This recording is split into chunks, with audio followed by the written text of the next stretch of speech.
Dakota land where the skies are wide and the freedom stands, with a Bible in my hand and a prayer in my heart, living this life where the wild plays its part. Dust on my boots and my hat pulled low, got my trusty rifle and I'm ready to go.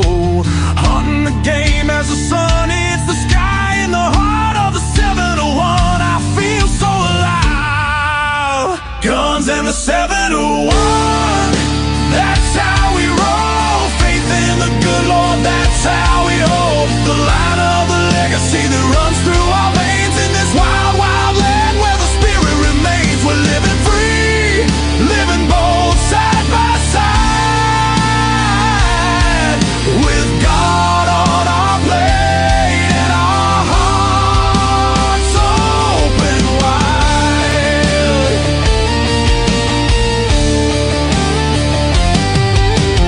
Ranch in the fields, the cattle run free with a purpose so strong, it's our grand legacy. The rivers run deep as we cast out our lines, fish in the waters where the North Star shines. Got the warmth of the sun with the chill of the night, with every shot fired we're ready to fight for the freedom we cherish. The second is true, with family beside us we stand through and through. Guns in the 701, that's how we roll. Faith in the good Lord, that's how we hold the line of the legacy that runs through our veins in this wild, wild land where the spirit remains. We're living free, living bold, side by side, with God on our plate and our hearts open wide.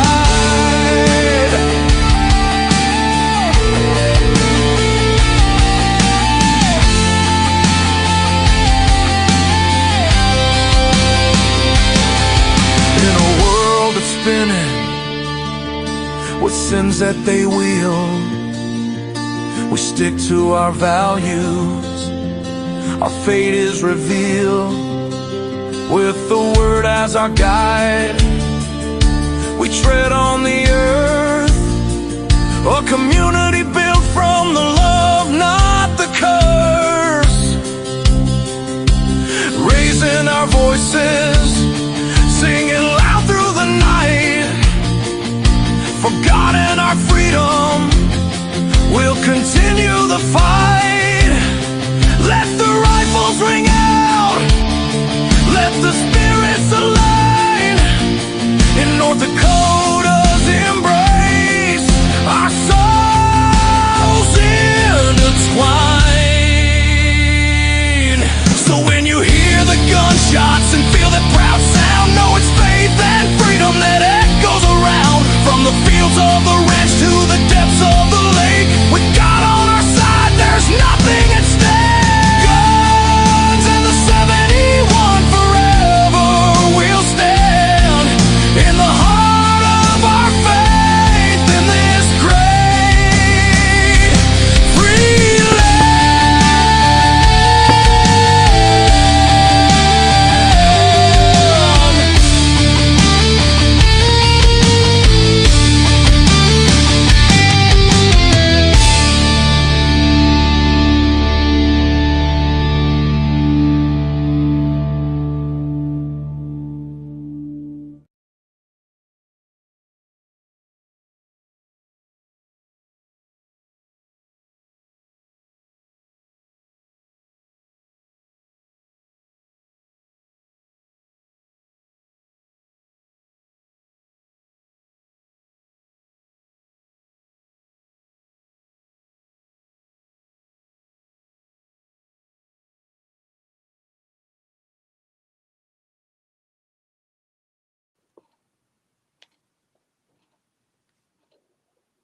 Can anybody hear me?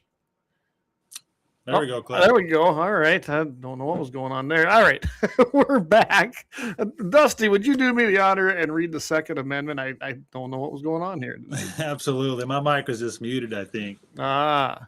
A well-regulated militia being necessary to the security of a free state, the right of the people to keep and bear arms shall not be infringed. Oh boy, amen to that. Amen to that. Hey, everybody's starting to roll in here. David, hey David, I'm so glad, so thankful. God sure is great.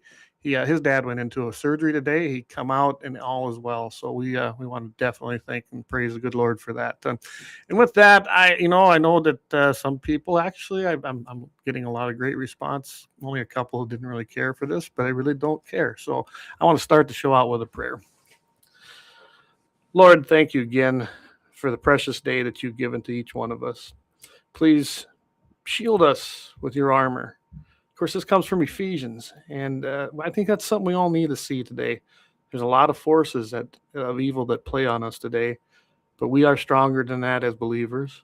We know we can trust you. We know that our faith is strong, and we know we have your promise of the word.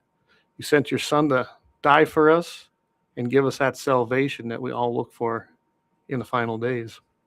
Please watch over us, give us strength, and make us love our neighbor as we love ourselves. And please be with our leaders so that they will come from a godly way and make things whole again in your name. In your name we pray, amen. Amen. All right. So, and I just thought that might have been fitting as well. We're seeing, I know the president was overseas, and I'm not a fan of the World Economic Forum. I don't think they're very nice people. I think they're actually kind of evil. So, and before we get going, I don't know about you, but I get so many things. So many people come to me and say, "Hey, Trump, I don't know how you can support him, especially with your beliefs." I go, I said, it's not the first time that a flawed man has been chosen, is it?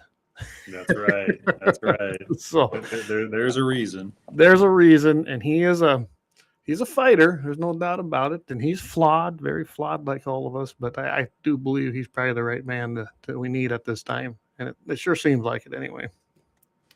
But hey, Tom, good to have you. Eric Newman, good evening from the better of the Dakotas, feasting on some good liver and onions and some Pendleton.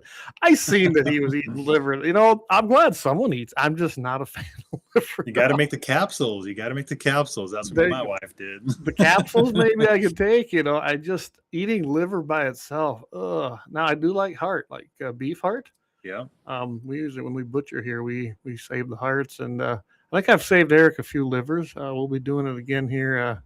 This fall we'll be butchering again, so maybe I'll give him another liver. But Eric, chime in. Are you eating deer liver or elk, or what is it this time? We save every deer liver. Yeah, maybe. Do you dry it down and put it in capsules yourself? Yeah, we do actually. We have a freeze dryer, so we dry it down and make capsules, and then we also make chunks for the dog. So every deer liver, every beef liver we can get our hands on, we keep it all. So I will tell you that when we do take liver, usually that's a really good dog treat. Oh yeah, super. they love that. But so I don't have a freeze dryer. I've looked at them. They're spendy, but I've had a lot of things come out of them, and they sure seem like they're good. Eric says deer. I knew it. Leon says big fan of liver and onions and Pendleton dark. Yeah. I gotta love it, Leon. So if anybody didn't catch it, Christ OS, his new segment, it went live, and I'm telling you want to go get that one. I love how Leon takes. He's an IT guy, so he used it as an operating system. Christ, operating system, how you reset and you download, and I think he just. Talk about take that and put it into a normal, everyday layman's kind of term. I just think it's pretty cool myself. I don't know if you've caught any of them, Dusty, but I do encourage you go check them out. You got it. Eric says, I guess I'm a dog. Nah. Hey, Justin, good evening. All right, so I want to have you on again. A lot of things have happened. I was kind of wondering what we might see.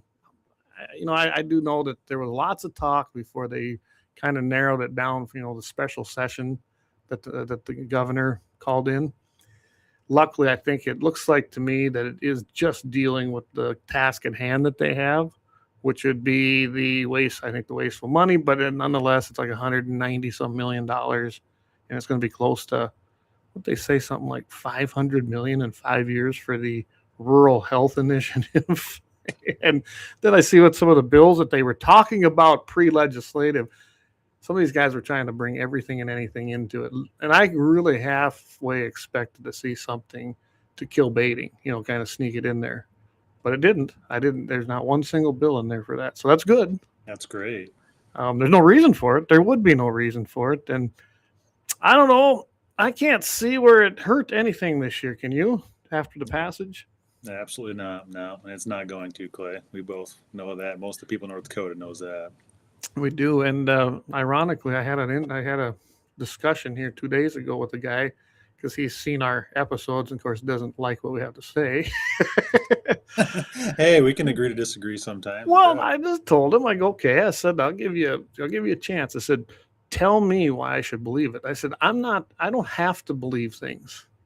So tell me why. Because I said, there's no science to back it, no matter what they say. It's just a great big circle of this one said that this one's right, that this one's right. And they keep using each other's stuff and regurgitating it. So I go, tell me. I said, they haven't produced a Prion. I said, my buddy Dusty, he's proven that time and time again. He's like the expert on it. And this guy couldn't come up with anything. He says, well, you'd think that people that went their whole lives and got a college degree that would lie to us? Yeah, I do. 100%. I said, 2020 proved that to me. Exactly. And well, that's because you've never been to college. I said, you're right. I went and I said, you know what? This isn't for me. But I said, it doesn't mean I'm stupid. And I go, just because someone's got a degree, if fancy, hopefully they got a good framer, and they put that up there, doesn't mean much to me anymore. It just don't. Am I wrong? No, same here. If you got a degree, using it, that is fantastic. We're not putting that down by any means, but at the same time, that doesn't make them any smarter than it does us when it comes to just having boots on the ground. Oh, absolutely. And you and me, and I don't know how many other people are out here in the ranch ag world. Pretty sure we got a good grip on what we're seeing. We're out there every day. I mean, that's why I look at it. Absolutely. I mean, we're really the wintertime. The landowners are the ones that are feeding the deer to keep them alive in the wintertime. Oh, absolutely. So, as you know, we've got this little cold snap coming through, but it kind of started here the last 2 days. I don't know about up your way, but the wind's been just horrendous up here. Howling, So all my deer, according to Game and Fish, that mule deer, by the way, that are gathered up behind, those tree rows we put in 20 years ago, for protection and for animals and wildlife and livestock. They're all gathered together. So by what they're saying, they're gathered in a group, eating the hay and eating things there, and they should be spreading it, right? I'm in a CWD unit. Well, that's what they continually say. Yeah. But that's natural congregation. That's fine. Oh man! Well, and then there's cut corn behind there, and they've been wandering out in there, and finally they're kind of eating on the piles a little bit, which they hadn't, but that were spilled over from when it was harvested. But Sure. I mean, that is the definition that they told us was illegal and couldn't do, but yet naturally it occurs. I mean, yeah, don't make sense, does it? No, none of it makes sense when it comes to CWD other than the shirt right here. Then I love that shirt. Chronically wasting dollars. There you go. That's what anything. Follow the dollars, right? Yeah, I see we got a bunch of people coming in here. So Matt says the Game and Fish would lose all credibility. They might actually be smart enough to not bring it up. Don't give them too much credit, though. Anytime, sorry. I did go through the bills. It looks like they're pretty. They narrowed them down. I forget how many. So that's good. It's a special session, and it shouldn't be this. They got 3 days. They got a lot of things to go. I see they're going to try to force through free. Oh, I hate that term, free school lunch. There's no such thing. Taxpayer funded school lunches for all. Let's call it what it is. Yep. And that's going to come from you and me, and it's unnecessary. It truly is. I'm not for it. We'll see what happens. I don't know what kind of support, but you remember this is a thing pushed by Democrats. That's where this originated, and I sure hope that some of them squishy Republicans don't feel they have to do it because they might not look right.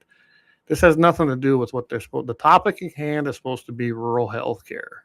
And so I'm glad to see there was no baiting bills. There was no hunting bills because there was a few people who want to bring in.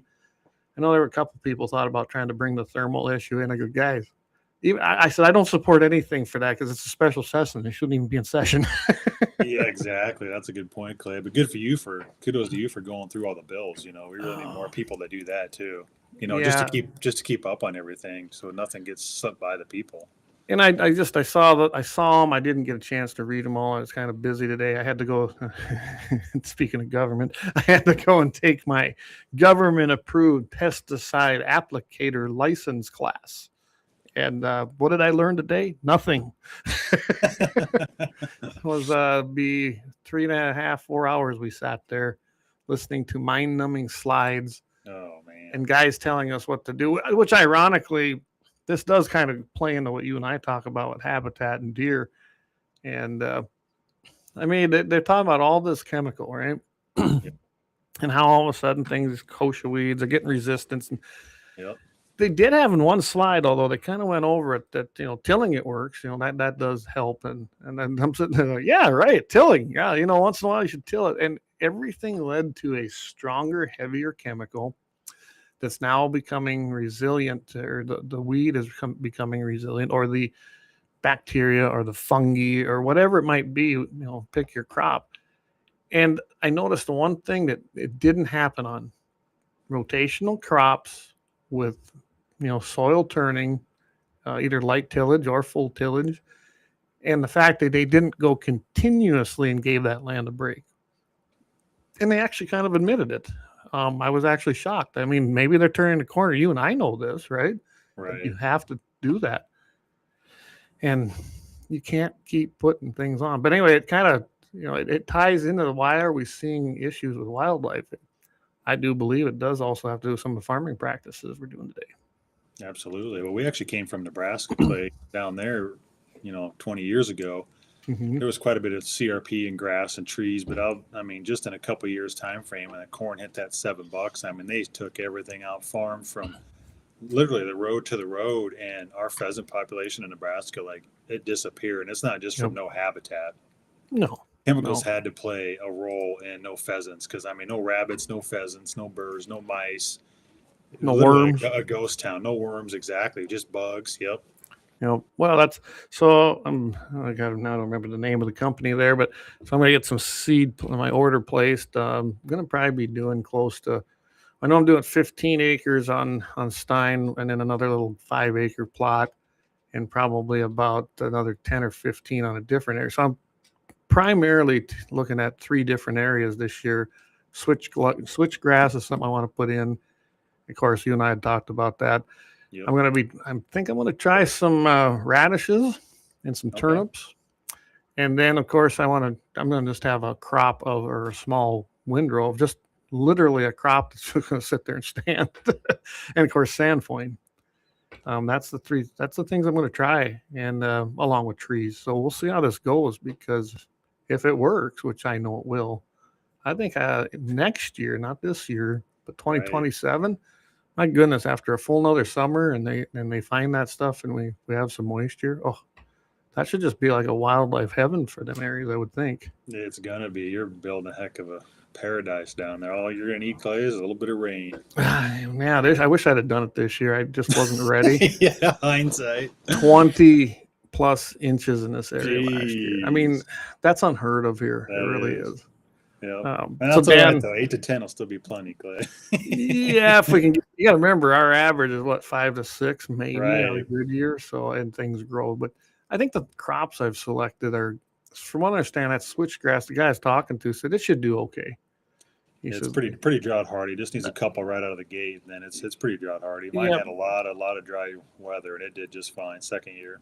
Yeah, well, you sent me some pictures. I thought that looked awesome. It turned for second year. It's amazing. So I'm excited because I'm like, get that planted, and then and then the way I'm putting it in there, I'll still be able to hunt it or do whatever I want with it. But my plan is to leave it. Yep. And I know some people think I'm crazy around here, but I don't depend on the farming part of the income at all. So I really don't care. Let's get to some of these. Like Dan says, hemp can help with neutralizing soil. Yeah, I've heard that too. It acts as a powerful soil neutralizer and and absorbs toxins like heavy metals, lead, cadmium, and even radioactive elements. Yeah, I've heard that, and I think hemp is so. Oh, what do you got a bad name, right? And for no reason. I mean, you'd have to smoke like 160 acres to even feel it, right? From what I understand. Yeah. Hey, Dan, good evening. Fellow MV from the Western Edge. Absolutely. And Leon says, yeah, you're not wrong. So speaking of that, I noticed in that seminar today that dicadmia, is that how you pronounce it? It's basically, that's a mixture of Roundup and 2 other things. Well, guess what? They're really going to start tracking that here. It's kind of a voluntary thing at the moment, but it sounds like you're going to have to get a special endorsement here in the next year or 2 on your pesticide applicator license to even use it. And anybody's got private land for certain ones of these, now they have to get a point system through the EPA, which starts this year, which I don't use any of it, but these things are so good to put on your food that we should have to have special regulation. And you should have heard the seminar today about the importance of PPE. People don't know what that personal protection gear is, basically what that is. And, I've always thought you should be wearing gloves and a respirator, but no one pushed it. Now they're really pushing it. What are they finding out that we already knew? What are their studies telling them? I think they're a tool, just like no-till is a tool, but everything in a cycle, like we used to see, you've got to aerate the soil. You can't continuously go year after year, even with the same crop. You put the same crop on, you're probably going to start having some disease in that wheat or that corn, because it's the same soil, the same crop, man-made fertilizer, spray, kill, spray, grow. Really? Right. Yeah. It's just kind of common. Anyway, I'm all over the place today, but I went to that seminar today, wasted 3.5, 4 hours of my time, but I'll have my cards so I can buy things. Yeah, crazy. Yeah, crazy. Well, education, good or bad, it's education, Clay. It is. It was a good thing to attend in the fact that it almost seems like they won't come out and admit it, but I think that they're starting to lean towards the fact that I don't know how many times I heard the term rotational today, which I've never heard, and I don't know how many years ago in these classes to get our certification. All it was no-till, no-till, no-till, no-till. And I heard rotational used more than I have ever heard before in one of these, as far as crops and fighting disease in them. No kidding. No kidding. So I guess all the college degree people are starting to learn that too. I don't know, but sure. Well, it's kind of what you're taught and what you're brought up with too. It's sometimes just hard to change. It is. I think no-till is a tool. I truly do, but not something not what we've been doing with it. Sure, it just isn't. I do like to see a lot of landowners around here. They do a lot of cover crops and stuff in the fall, so at least they got something growing to pull the nutrients back up to the topsoil, and that's huge help. I've been kind of exploring things because I'd like to put in some food plots with some corn in, not the Roundup Ready stuff. Yep. But put some in just to leave standing. But I'd like to control the weeds in there. Well, you either got to cultivate it, and I've been looking at different crops you can put in there that really kill the weeds, and then they're left over then for additional forage for wildlife. So sure. If I can get the stuff I need, I'm going to plant that this year too. And I'm not a farmer, so I'm learning all kinds of new stuff. Yeah, same here. I'm just not. I never farmed. I'm a beef producer. I don't farm, but sure. I'm glad someone does. But I'm just not my thing. Yeah, same here. But it's fun, definitely, to try to get something going, at least for the wildlife in the wintertime. I'd love to have some standing crops in the winter for the deer when it does get bad. So, well, we had such a late winter here. And then there was a lot of guys that couldn't get into them crops because it was so wet. They said winter was late. It didn't really freeze here till November. Think about that. It didn't really freeze here till November. So everything was wet and muddy. And you know where all them deer were? They were in that standing corn. Yep. I'm sure to save some lives. Yeah, I knew I had deer on the place, but when my renter finally got it all cut, holy cow, I had way more deer than I thought I had on this place. That's where they were. And I was surprised how many mule deer were in there.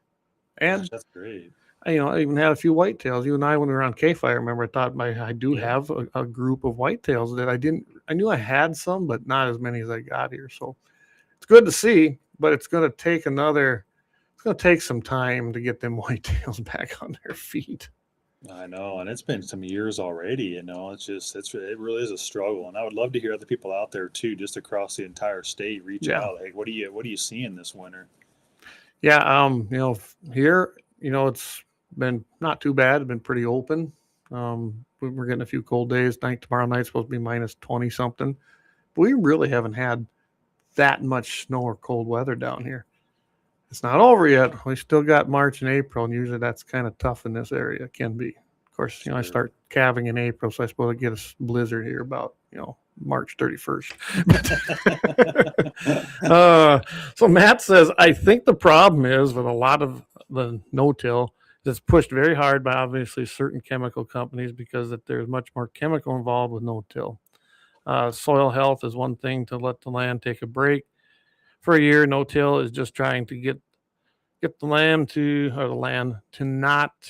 You must be typing on the phone, but yet we're not going to spray every ounce of chemical we have to make it perform. Just my 2 cents. Yeah, I think a lot of things are involved in that. When commodity prices are up, what do? They tear trees out. They got to farm every single square inch. It seems like fence line to fence line, or even over the ditch line. So they're going after that.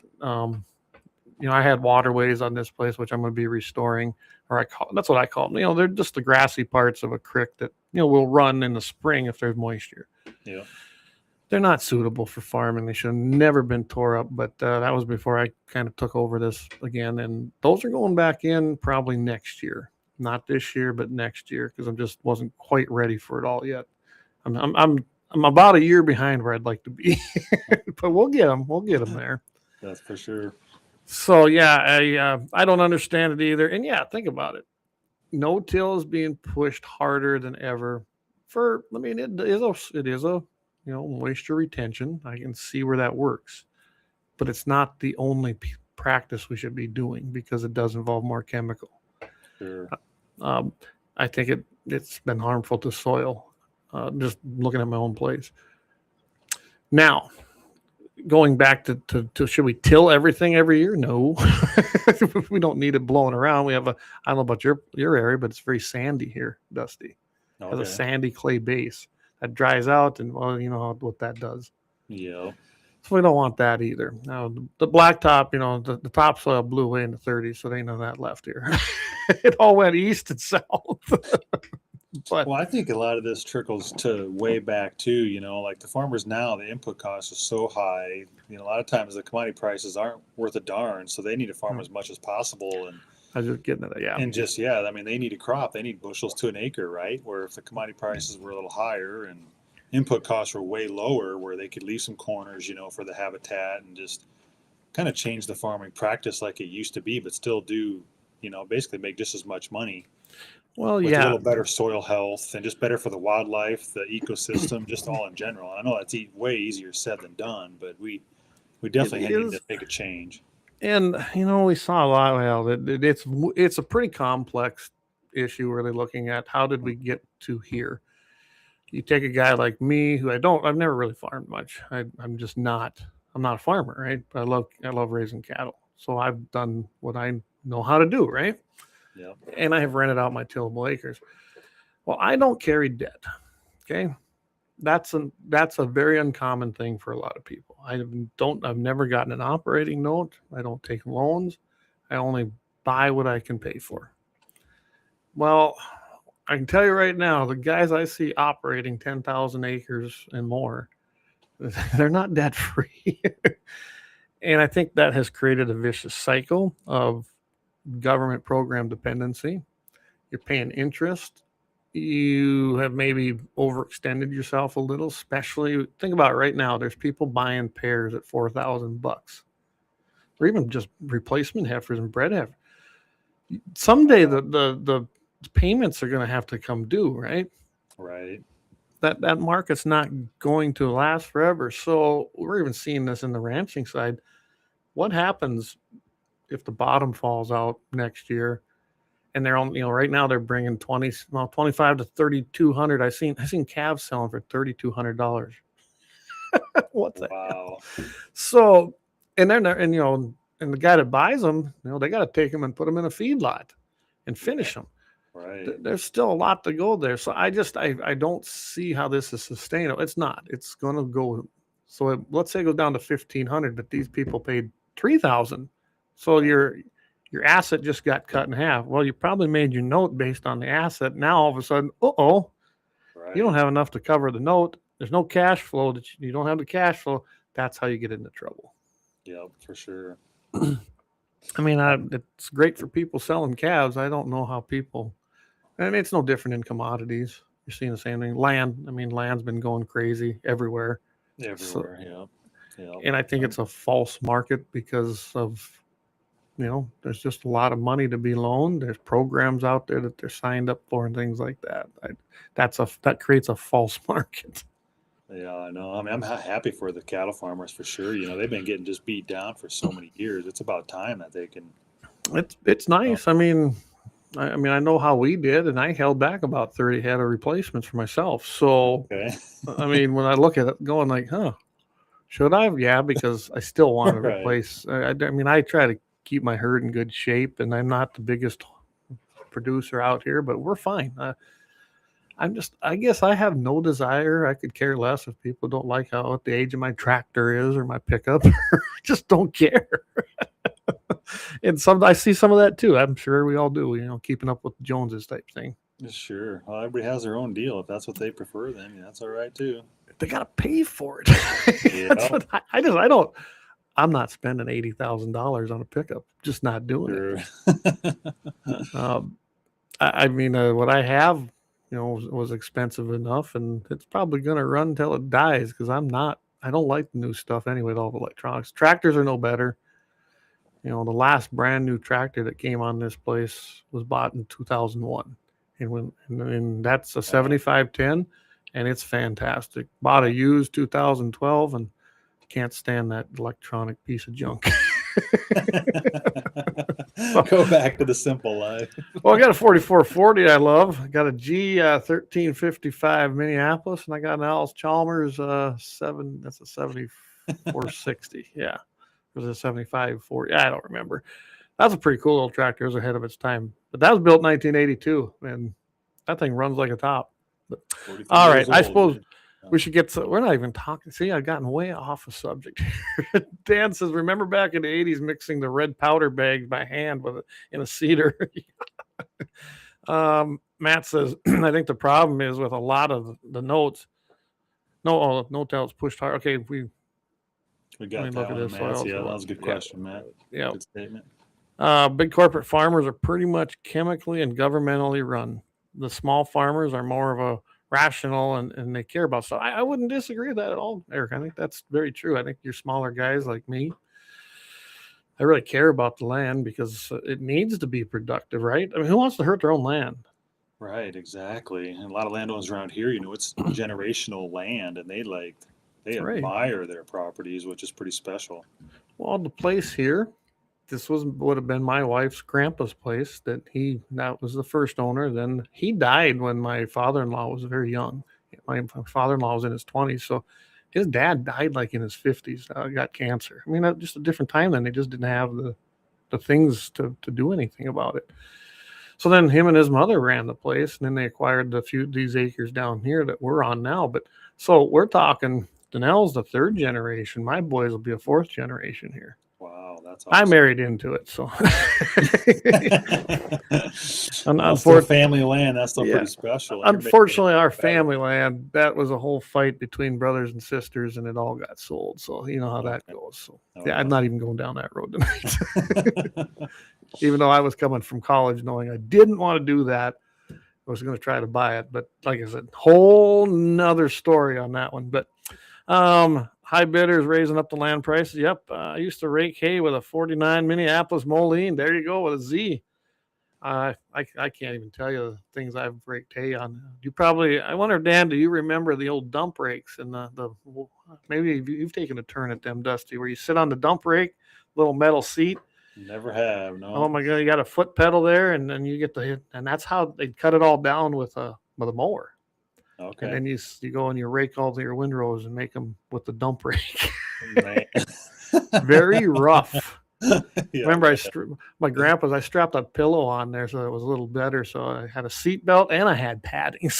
Oh man, life was good. Hey Steve, good evening. He goes, I used it. That's right. I remember Steve. Steve was a NRA volunteer. I knew he had a Moline out there too. Steve, I don't remember yours. Almost seems like yours was about the same age as mine, but I think his was in better shape. So, yeah, no, I got in on all that old stuff with my grandpa and my uncle because they didn't buy new stuff either. Maybe I learned the right way, right? Still got the job done. All right, we're a half hour in here. I tell you what, we'll take a quick break here and we'll pay some bills and thank some of our great sponsors like Lauer Auto and the guys I can't say enough about. Axe and the boys down there, 309 South Washington Street. You can't find a better place to get your repair work done. And he's been right here since the very beginning, coming up 3 years already. Do you know that? Wow, 3 years on the air already. Amazing. Anyway, stop by and see him down there in Bismarck, North Dakota at 309 South Washington Street. We'll be right back. Maybe we should talk actually CWD. I don't know if you've seen what's happening in Minnesota. Have you seen that, Dusty? Yeah, we've been keeping up on that in Texas, actually. So let's get to that. I know it's not 701 related, but it kind of is because they all talk about it in circles. They all talk to each other. So, all right, we will be right back here. Yeah, I got to find the right one. There we go.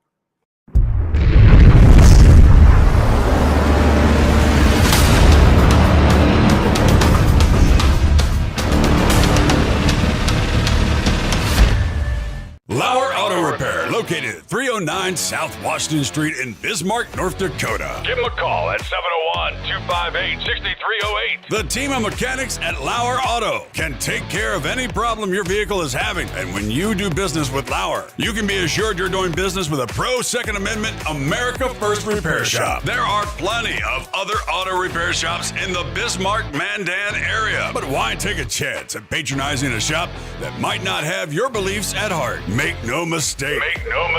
Lauer Auto is your pro Second Amendment repair shop. When you talk to the guys at Lauer Auto, don't forget to tell them that you heard they are a sponsor of Guns and the 701 and that you appreciate their support of our pro Second Amendment, pro North Dakota live stream and podcast. That's Lauer Auto Repair, 701-258-6308. 701-258-6308. Located 309 South Washington Street in Bismarck, North Dakota. When you want it done right, Go where lemons go. Kalon's Auto Service, owned and operated by Kalon and Misty Foss, lifelong locals with over 25 years experience. From modern rides to classic restorations, they can handle it all. Top quality work, fair price, and honest hometown values. Located just one block south of Highway 12 on 6th Avenue West in Lemmon. Kalon's Auto Service, serving you with all your auto repair needs.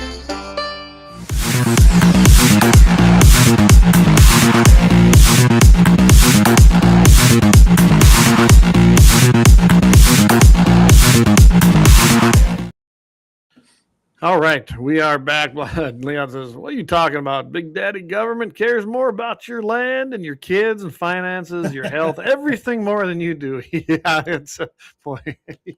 We won't go down that one tonight. By the way, Leon and myself and Vance, we're going to be doing something here. I think maybe we'll start this in February. We three got to get together, but him and I and Vance are all going to try. It's going to be another new show because, I ain't got nothing to do. So I'm not busy or nothing, but I think everybody it isn't going to have nothing to do with guns. It really won't. It's just going to be more of a spiritual based programming, just kind of to mash it up and not necessarily a devotion. So just stay tuned because we're going to be doing something like that. I'm looking forward to it. And if you're not listening to Blackbeard Logic, everybody, every Friday night, do it. Leon's got some great things, and Leon's going to have a very special guest coming up here, Royce White. I think you're going to enjoy that. He's running for the Senate, I believe, out there in Minnesota. So I didn't know who he was either, guys. Don't worry. But he used to be an NBA player, and the guy is solid. He has found Christ, and you can, they're bringing up all his past. That's his past, everybody. We've all been there, okay? Now it's boom, we're here. And I think he's very conservative. And this guy, he's speaking at the North Dakota GOP State Convention in March. So tune into that. I think you guys are going to really enjoy that interview. All right. What do we got we're just kind of stirring up guys here, Dusty. We haven't even said that's that. All right. Whatever they want to talk about. Leon says, must be a bunch of homeschool right-wingers in here, Steve Langley says, I'm ashamed here in Minnesota, but I'm part of the Cows and Rocks. I thought, I remember that when Wall said the Cows and Rocks areas. Really? How dumb is that guy? I mean, insult like 3/4 of the land mass in Minnesota because that's how he said it. Crazy Twin Cities is a problem. Wish I was back in the 701 at times. At least I am back by family. Yeah, then there is that. That's a hard thing to do, right? There are good conservative spots out there in Minnesota, but not Minneapolis. There's probably conservatives living there. Minneapolis and St. Paul they're done. They're just not going to be good. Steve says all of our tax dollars are getting stolen by illegals. Yep. Oh, let's see. Yep. Damn, Skippy. I am. That was that Leon. I'm sure talking about the right wingers. Absolutely. Good people's Justice. Royce is my guy. Justice is my wife and I are homeschooling our 5 kids as well. Good for you. If I had to do it today, if I was putting kids in school today, I wouldn't even send them there. We'd be homeschooling. But I looked up homeschooling laws in this state. Whole nother subject. I bet you Leon is very familiar with it, especially because they homeschool their little guys. So not exactly easy when you look at South Dakota. South Dakota if you're going to homeschool, move to South Dakota because they got the best, I think, rules for there, which are pretty none. They just don't exist, which is great. Now Leon says we homeschool, brother, because we love the kid. There you go. You homeschool because you actually love your children. Now both mine went through public, but I guess they had the right ideology. They weren't afraid to call out a teacher or tell me about it if it needed, and then I stepped in. So I got the gay stuff thrown out of their health class. Yeah, that was a whole nother thing. All right, now let's get back to why we were here, right? Talking CWD. We know what happened in North Dakota. You said you've been following the Minnesota thing, and I'm going to let you start off with that because I think I sent you a link to that too. And here's what I don't get. I was told that CWD primarily only affects mule deer. Ain't a lot of mule deer in Minnesota. And they're raiding whitetail farms, the guys that are raising, game farms. And I can't remember that guy's name off the top of my head, but this is just crazy. So go ahead. Yeah, so Steve Porter's the big one in Minnesota pushing it over there. And the crazy thing of it is his ranch doesn't even have a CWD detection, but in Minnesota, the legislation in the cities is just out of control and basically putting them out of business. Like if you have one violation on your ranch, they can take your permit away. Yeah. Your deer breeding permit away. And they want to put up through legislation, force the deer farmers to put up a double fence. And if you think about this, for one, they're already fenced in. I mean, we can talk about this all night. For two, a preon doesn't exist. CW is not even a thing, which he doesn't have a CWD detection anyway. But he's had one violation or 2 violations, Steve said. One was just a fence violation. And it was dumb. It's just ridiculous. Yeah, won't put the double fence up. So anyway, he wanted to get it to the Supreme Court, which it doesn't sound like the Supreme Court is going to take it because they're basically making his land worth absolutely nothing because he could hand it down to one kid, I believe, and then that's it. Your ranch and land is worth nothing. I know. It's crazy. It's private property rights, abolished. There is none in Minnesota. Yeah. I wonder if he's talked to those, the American Stewards. They're pretty big in private property rights. They were really fighting 30 by 30 stuff, but they've expanded. I wonder if he's even visited with them. I mean, I would hope that'd be on their radar, but I don't know. I know I've been following. He's got, he films these guys, which is great. Isn't it funny how the public servants that we pay, it's our money that they get paid with, they never want to be filmed doing their public job. Do you notice that? Right, exactly. Well, again, it's just something else we've gotten away from, Clay. Like, if they were more engaged with the public and stuff, that wouldn't be a problem at all. That's how it should be. There should be full transparency inside and out of any agency. I agree. And Dan, I know watches, and Dan, he comes from an old school of respect. He was with the PD in Dickinson, and he retired there. Different kind of guy. He actually had public relations. He actually was protecting and loved people. He was doing the right thing.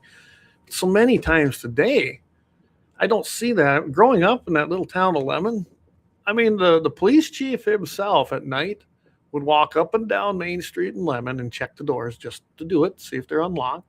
Not that anyone's doing anything. And every once in a while, he'd find the store owner that forgot, and he'd call them, and they'd come down and do it. And then he'd stop there because back then, we didn't sit on our phones as kids. We dragged Maine, and we were out doing stuff. We gathered at the old Super Value parking lot, and it was that was our social networking. That was our gathering. And then he'd stop and say, "Hey, how y'all doing?" And we'd visit with him, and he'd go about his business. That ain't what they do anymore. I've personally seen it in Lemmon when we had our dragging Maine events. Actually, Kalon's Auto, one of our sponsors, our big sponsors right there, Laura Auto, they were actually out there sponsoring these dragging Maine events so we could all take our cars out and act like we're teenagers again. And yep, there was our local sheriff's department and literally harassing. If you stopped into the parking lot, especially if you were younger, they were harassing them. It's like, really? And it isn't like the place there was bothered by anybody parking in there. I got to tip my hat to a guy named W.A. He's 75, 76 years old. He went ahead and just tore up his Camaro tires just for good measure. Got a ticket for exhibition. He was proud of it too. We're like, yeah, there you go. But I mean, really, it's a different time, isn't it? It really is a different time. Yeah, we've gotten away from that, and I think we really need to get back to that where, like, the patrolmen would ever come up and just talk to people. Game wardens come up, stop in, talk to landowners. They just got to be more engaged with the public. And like in North Dakota, we've talked about it a lot, but we're gonna get back to that because we're taking it into our own hands, Clay. Yeah. Yep. The agencies and government forgets that we are the government, the people. The people. Well, like your shirt always say, and right here, it's not tough to define this, right? We the people, right? That's right. And that no matter what topic it is, whether it's CWD or any other topic. We the people. Yep. We the people.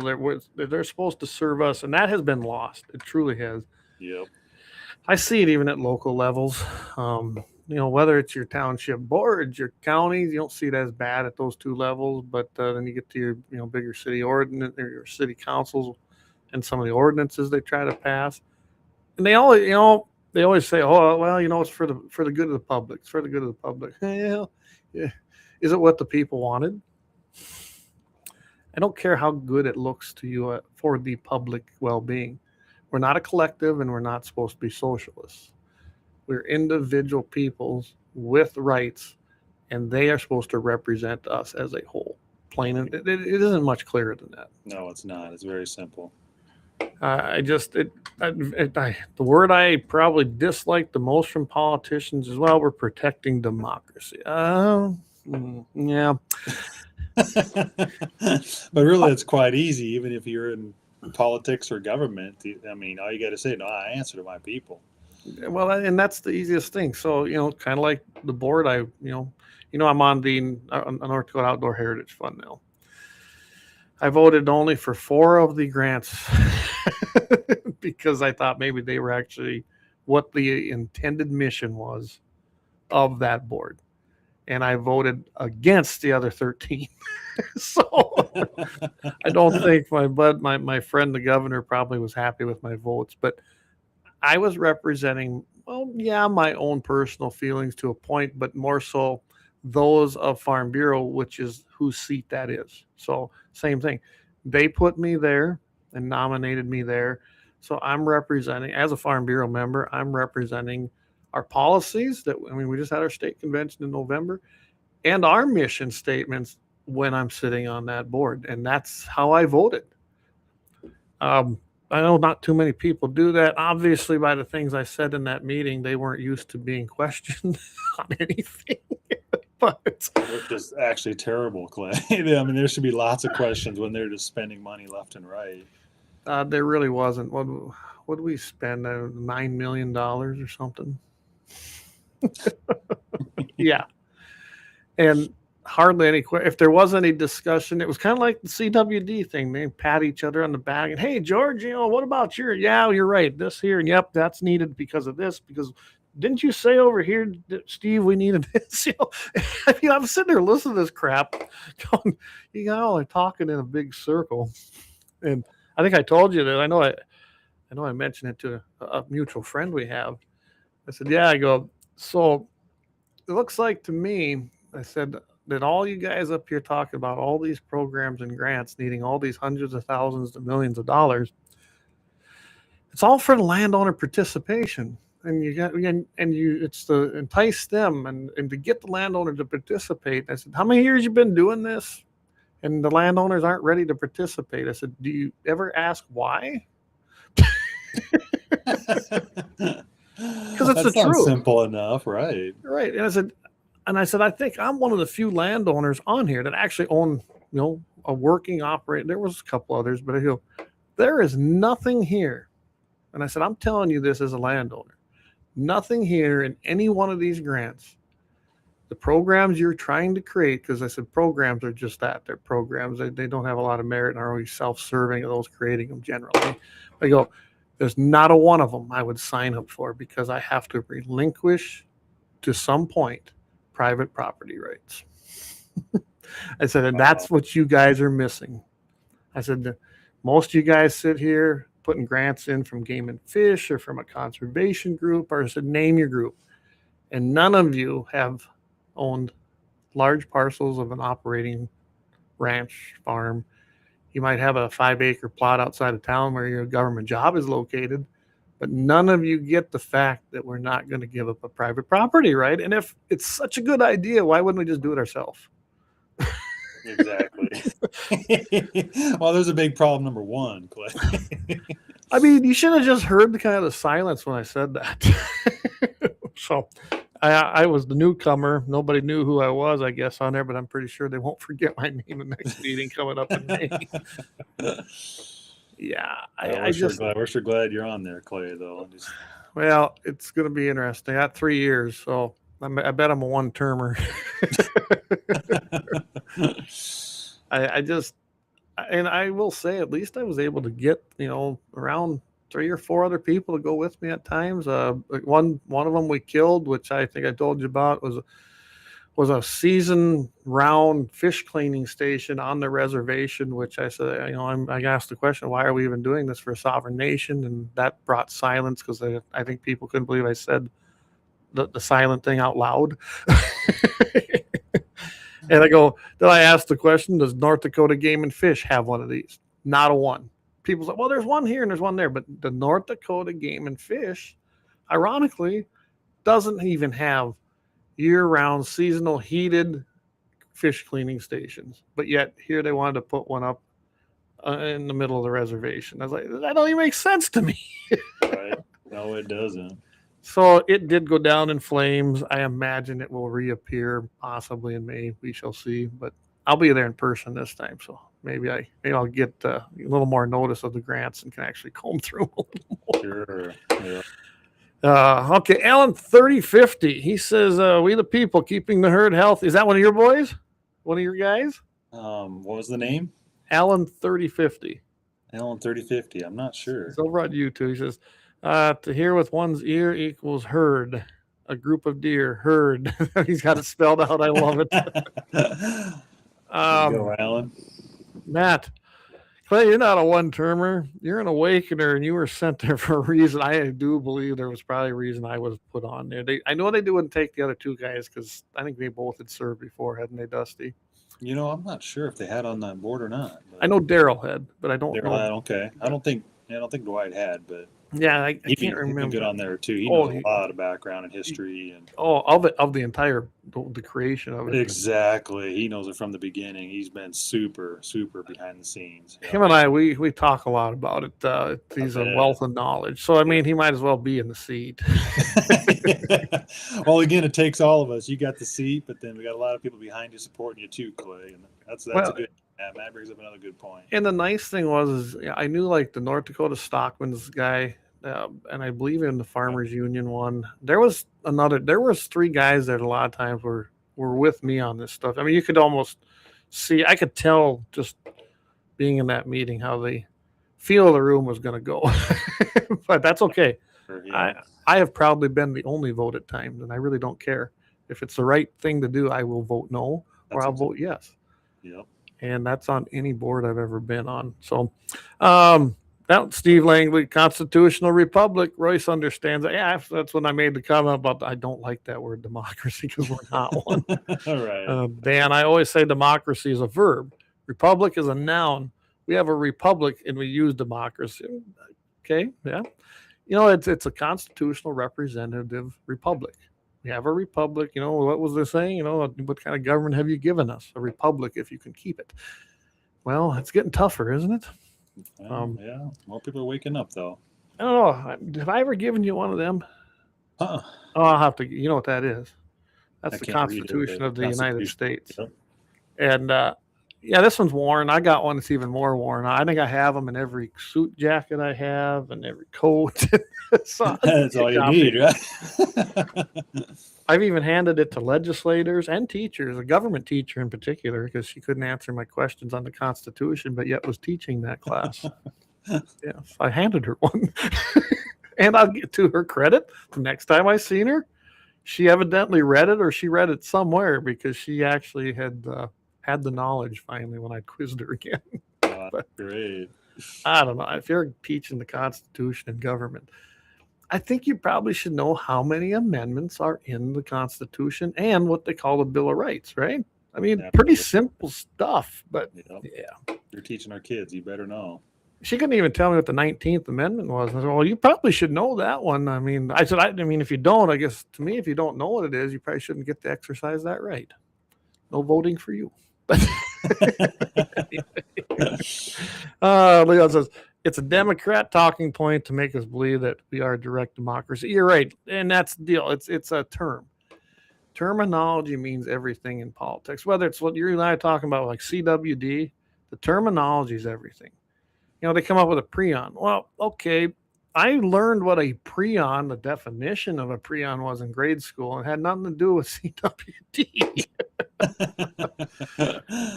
You know, very important. And I think that the government, I think that's why they use so many acronyms, right? Because when they do that, just put the first letters out. Unless you go research it, do you know what they are? You know, a lot of times you don't. I think absolutely that's intentional for confusion and deception. And I mean, it's just, they don't make it black and white on purpose. Right. And that's what I'm getting at. They did it on purpose so that the normal everyday guy wouldn't understand unless they'd had enough intuitive thought process to go check it out. Yep. That's sad, right? I mean, when our founders made this, if you ever read the Constitution, its articles, even Declaration of Independence, it's written in pretty plain English. And that was on purpose because there was a lot of people didn't even read and write, but they might have had a very basic skill. So they made it as easy and simple. There's nothing written into there that isn't clear as far as I'm concerned. Yep, that's right. I mean, just to go for another example of deception and using it wording against us is the North Dakota was the baiting bill that we've talked about before. Like, you can't place the, bait for the purpose of hunting. Well, we never even had a baiting bill because our game fish can't control the feeding of wildlife. Right. So it should really have been a hunting restriction. Like, that's totally deception of the people. And it took us years to look into it. And I read that one day and it just clicked with me like, wait a minute, this says for the purpose of hunting. It doesn't say that we can't feed wildlife. Right. I mean, it just, it was a hunting restriction. Sadly, that propaganda works.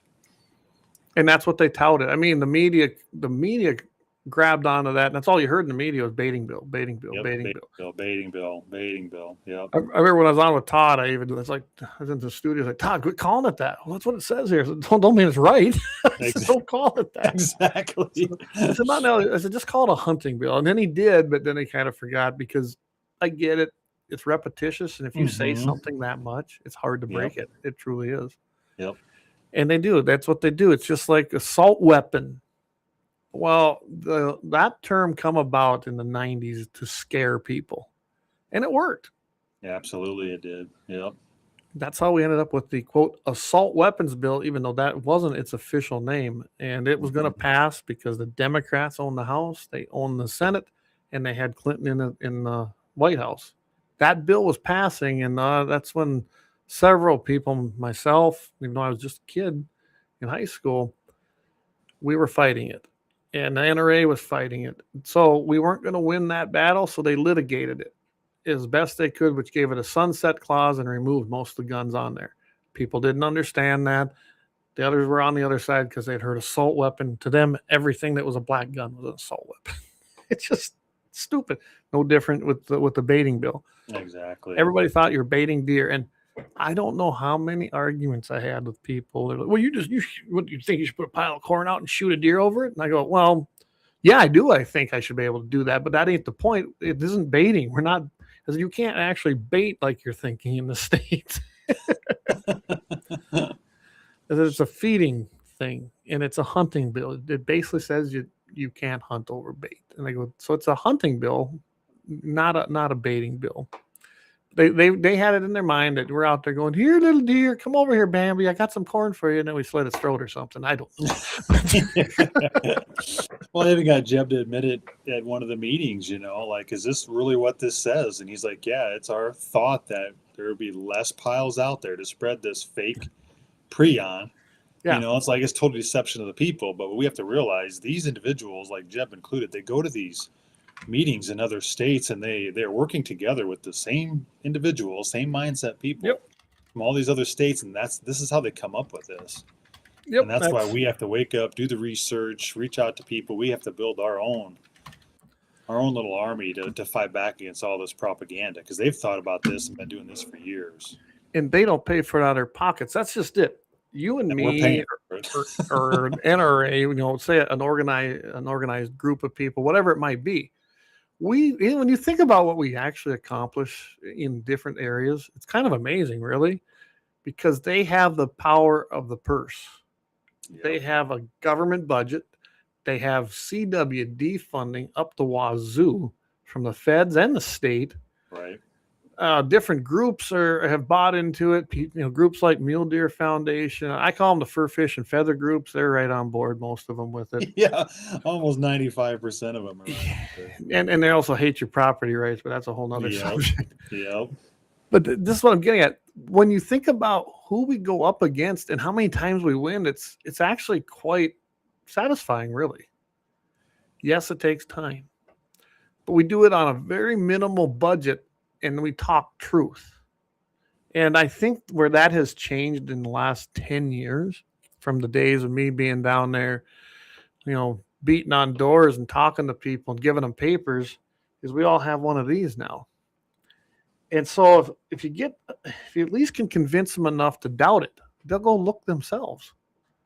And I think that's how we win, because people are doing that more. And then they go, oh, wait a second. Or shows like this. Shows like Daryl's. Absolutely. And I know a lot of people don't care for Michael, but Michael's a friend of mine. But shows like Michael's, Dakota Mornings, there's a lot of things on there. Like, I get on there, and I'm glad to be on there because I also can spread that message there. And that's a whole other group. Leon's he usually gets on with Kevin over there, over in Fargo, I think, on the flag. So when you start thinking about our reach, it gets quite big. You're exactly right. And I'm super proud of, like, North Dakota, especially after seeing these other states, Clay, because these other states are battling so hard. People are waking up. But what we accomplished here in North Dakota, I'm super proud of all the people of North Dakota. Well, I'm glad I heard about you. I came to your battle late. I didn't really know what was going on. I didn't really heard of it. Can you imagine that? And then someone, I don't even remember if I just heard you on Daryl's or somebody told me about you. I was like, I got to talk to this guy. Right. And we found out we got a lot of things in common.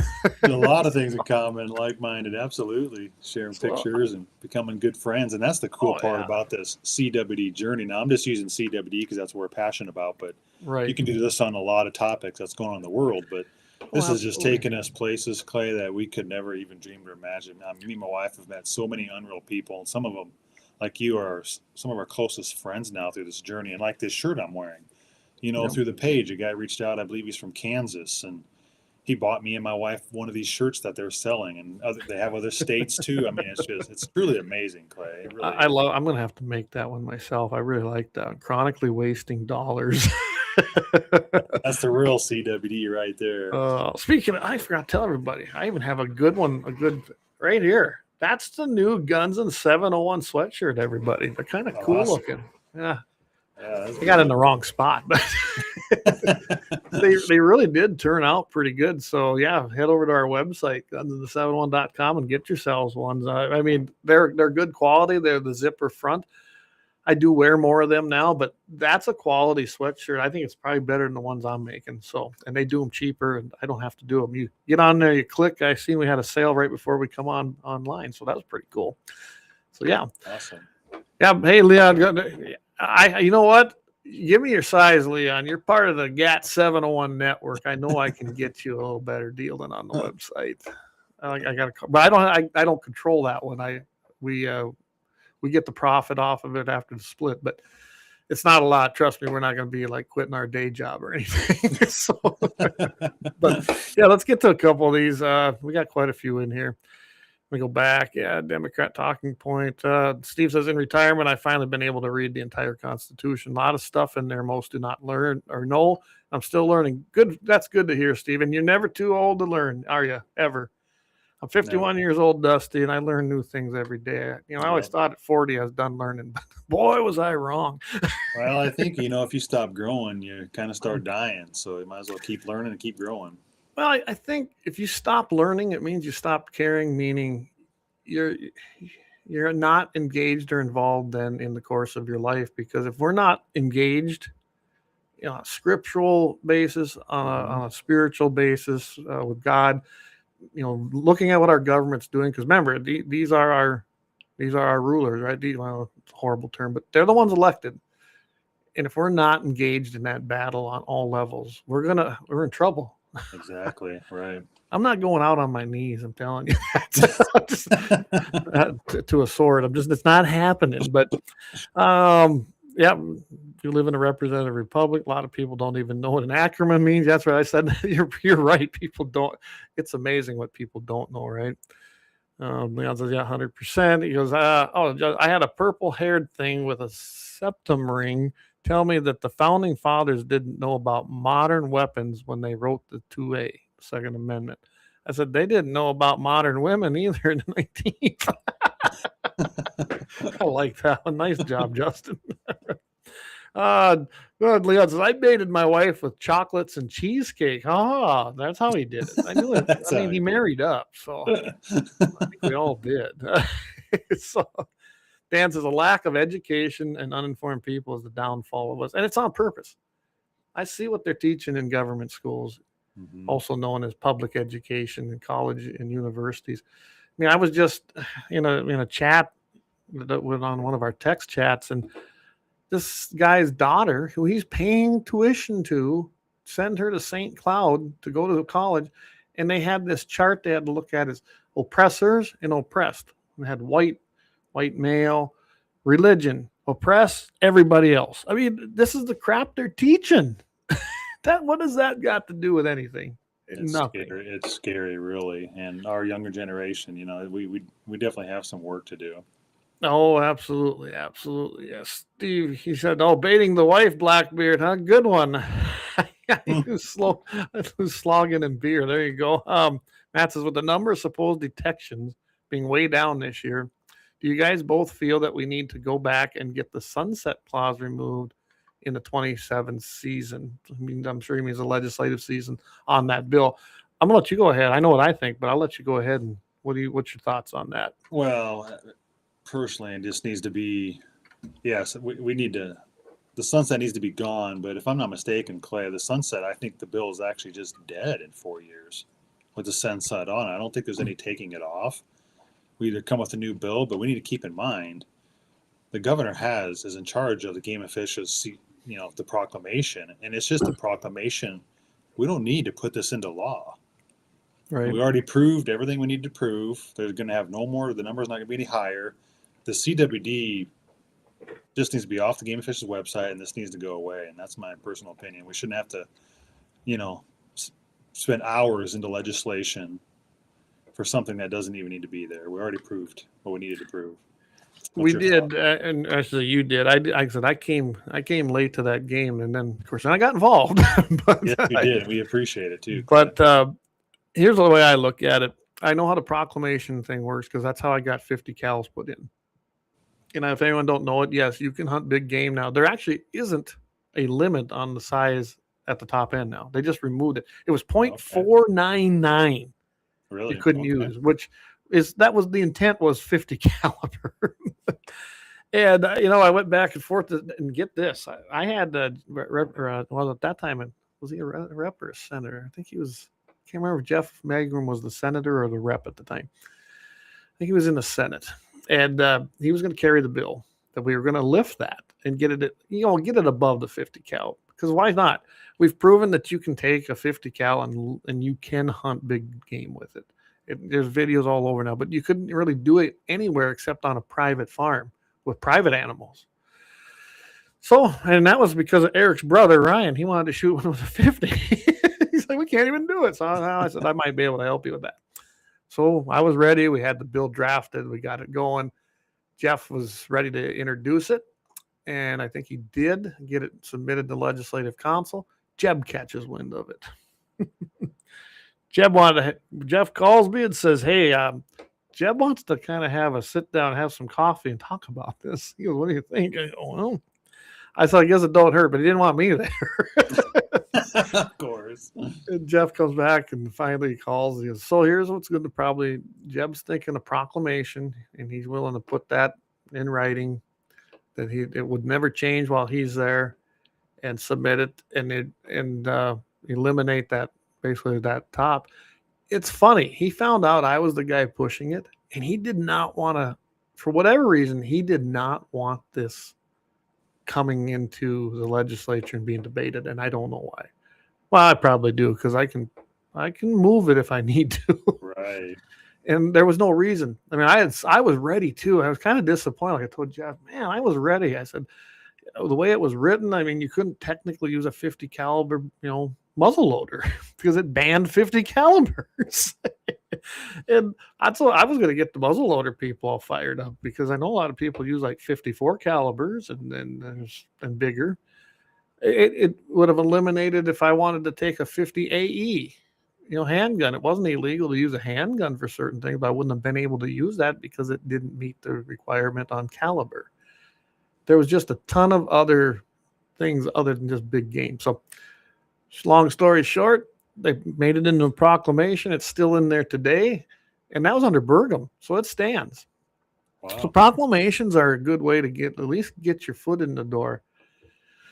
A little different with that. If I ever hear of anybody trying to change it, then I'm going to want it codified in the Century Code. But with your deal, with the CWD thing, we need to watch it, I think. See when those bills, we need to put our feelers out in our own circles with the legislators that we know and see if anything's being talked about. Because when that sunsets, there's going to be a lot of info, and it's not favoring to keep CWD unit even. Right. So that's where, do we push it and get it codified in the law? Because I am positive that it would be signed under the current governor. Okay. And just take that for what it is. I'm pretty confident he'll sign that after discussions. We don't need it. It's not real, and it's not the cause. And now we're going to have the numbers to back that. Exactly. Yep. So it'd be easier, I think, to make it push through. I don't know. But I think, though, like you said, let's get it in a proclamation. Get the foot in the door and get it on the record. That's probably a very good way to start it. Maybe we don't have to push it, but you get a new. Someday Jeb's gonna retire, one way or another, and then who's gonna follow his place? That'll be the big thing. So, right, for sure. But again, we the people just need to keep doing what we're doing, and more people get involved, and we just need to keep our agencies in check too. Yep. They still work for us, and they need to listen to the people, and they haven't been. So, yes. We're not letting up. No intentions of letting up. We're actually just. Our army's getting bigger, Clay. Yeah. Well, and to let Matt know that just what Dusty said, we're not going anywhere. And if anyone knows me, I like a good fight in the legislature. It doesn't bother me in the least. It just takes a lot of time out of my day. Right. A lot of phone time. Yep. It does. The nice thing is now, my network got bigger by meeting you because you know a lot of people on this subject. Most of my background, of course, is in Second Amendment issues, but I've gotten involved in some ag issues, especially with private property rights. I'm on this new board. That's opening my eyes to a lot of things I could think of changing in the legislative session. Sure. Probably an uphill battle, but I'd like to see a change in the structure of that entire way. That I don't think that board's going away. I know that a lot of us have opinions of that, but I mean, do you really see that board ever going away and that being gone? Because I don't. Not once it was established. Maybe not anytime soon, but I'm not saying never. I'll never say never, but for right now, we have to deal with it. So I think we need to make some changes in there. To me, there's not enough oversight. I mean, I watched some of these things go through. I was like, really? So yeah, I think there needs to be some changes as to what can be funded. And I mean specifically, because it's pretty broad what can and can't be funded and who can apply. So Clay, can you explain to like the people listening too, as far as the Outdoor Heritage Fund, like just real quick, explain to them, because a lot of people probably don't even know what the Outdoor Heritage Fund is. Like I didn't and how do the Game and Fish get their funding through that? So they can apply for grants. So the Outdoor Heritage Fund is the money that comes off of the oil revenue royalties. I forget what the percentage of that is, but it comes out to about $1 to $1.5 million a month drops into that fund. For anybody that's wondering, yes, 12 to 13 or plus million. It can be sometimes up as high as 15 or 16. So that gives you an idea. That's where it's coming from, and that's where it's dropping into. And that's the monies that are collected from royalties and that whatever that percentage was. With that, then there's a board. The board consists of several different members, myself included, representing Farm Bureau, Farmers Union, North Dakota Stockmen's. I'm trying to think of, I think Rocky Mountain. Just pretty much any of these fur, fish, and feather groups have a seat there, and then there's several other, how they put them, at-large type board members. Anyway, it's a large board. And then you submit grants. Well, the people that qualify look like to me just about any governmental agency. There are a lot of foundations, like the Petroleum Foundation, which I liked. I voted for that one because they don't take any government assistance for anything. They're completely independent. They come out. There's not a lot of there's no. The only thing they ask is if you put in trees, they'll put them on your land. They want you to upkeep them. They don't care how you plant them. They'll plant kind of what you want, how you want them. And then you take care of them. And that's actually, to me, probably the truest form of the mission of the Outdoor Heritage Fund, which is conservation and wildlife. Because putting that on government or on private land and have it there and have the landowner take care of it, because the landowner's going to take ownership in that, really. I mean, think about it. If I did that, I mean, I'm going to be taking care of it because I want it to grow, and it's at no cost to the landowner. So I like that one, so I voted for that one. But it's to me, that followed the mission. But I voted against one over by Enderlin to put in, I forget how many $1 million path around the town with not a dirt path. This was a concrete or asphalt path to walk and learn about nature and songbirds and blah, blah, blah. No, to me, that was not part of it. I didn't really feel that was part of the mission of the actual fund when you read its true mission statement. And I think that has been very stretched into some of these things. So I don't know if that helps everybody, but that's what the North Dakota Outdoor Heritage Fund is. Just go on your web search engine and look up North Dakota Outdoor Heritage Fund, and you'll see a lot of stuff. But yes, Game and Fish is able to apply, and that's how they get some money through there. One of the projects they wanted was a boat dock or ramp or something, an additional one on the James River over by Jamestown. I felt the one they had was sufficient, and I voted no.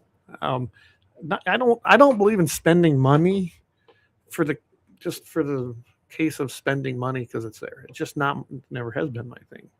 So I think we need to set some things too, like what we did with NRA. Priorities. What is our priority at this board meeting to fund?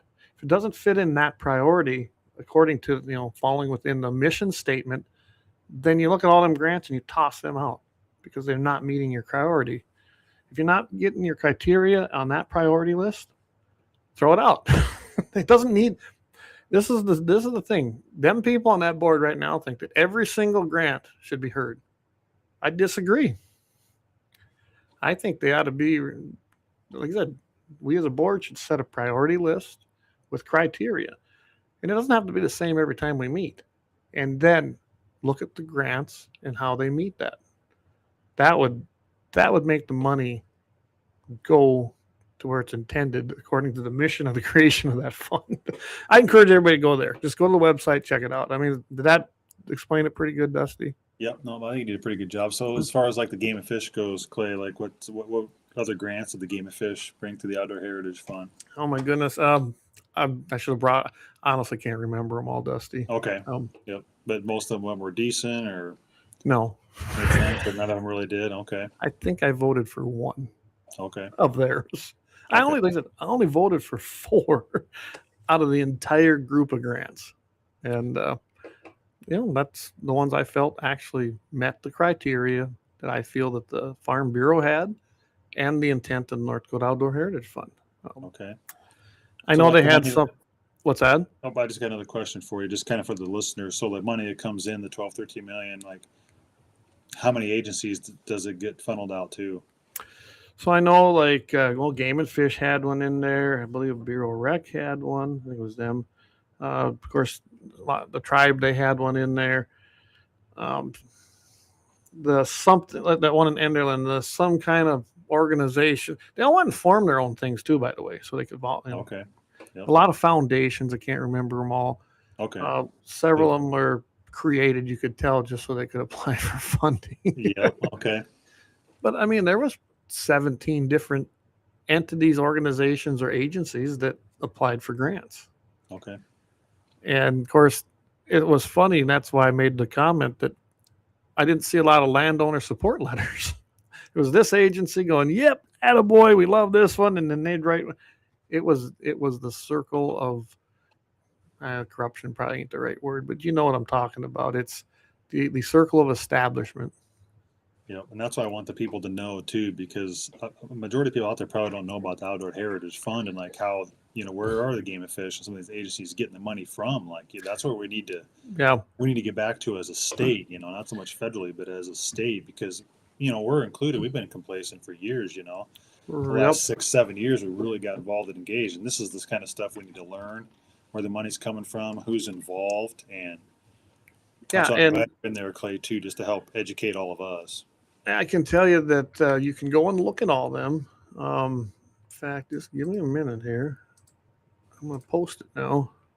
And it might be a little off topic for some people, but at the same time, this is super important where this money's coming from and the grants being applied for. Yep, right there. If you go right there, and I can, anybody wants it, email me at gunsinthe701.com, and I'll get you a link. And you'll be able to go right to that website, and you'll be able to see the Outdoor Heritage Fund grant rounds 29 through 20.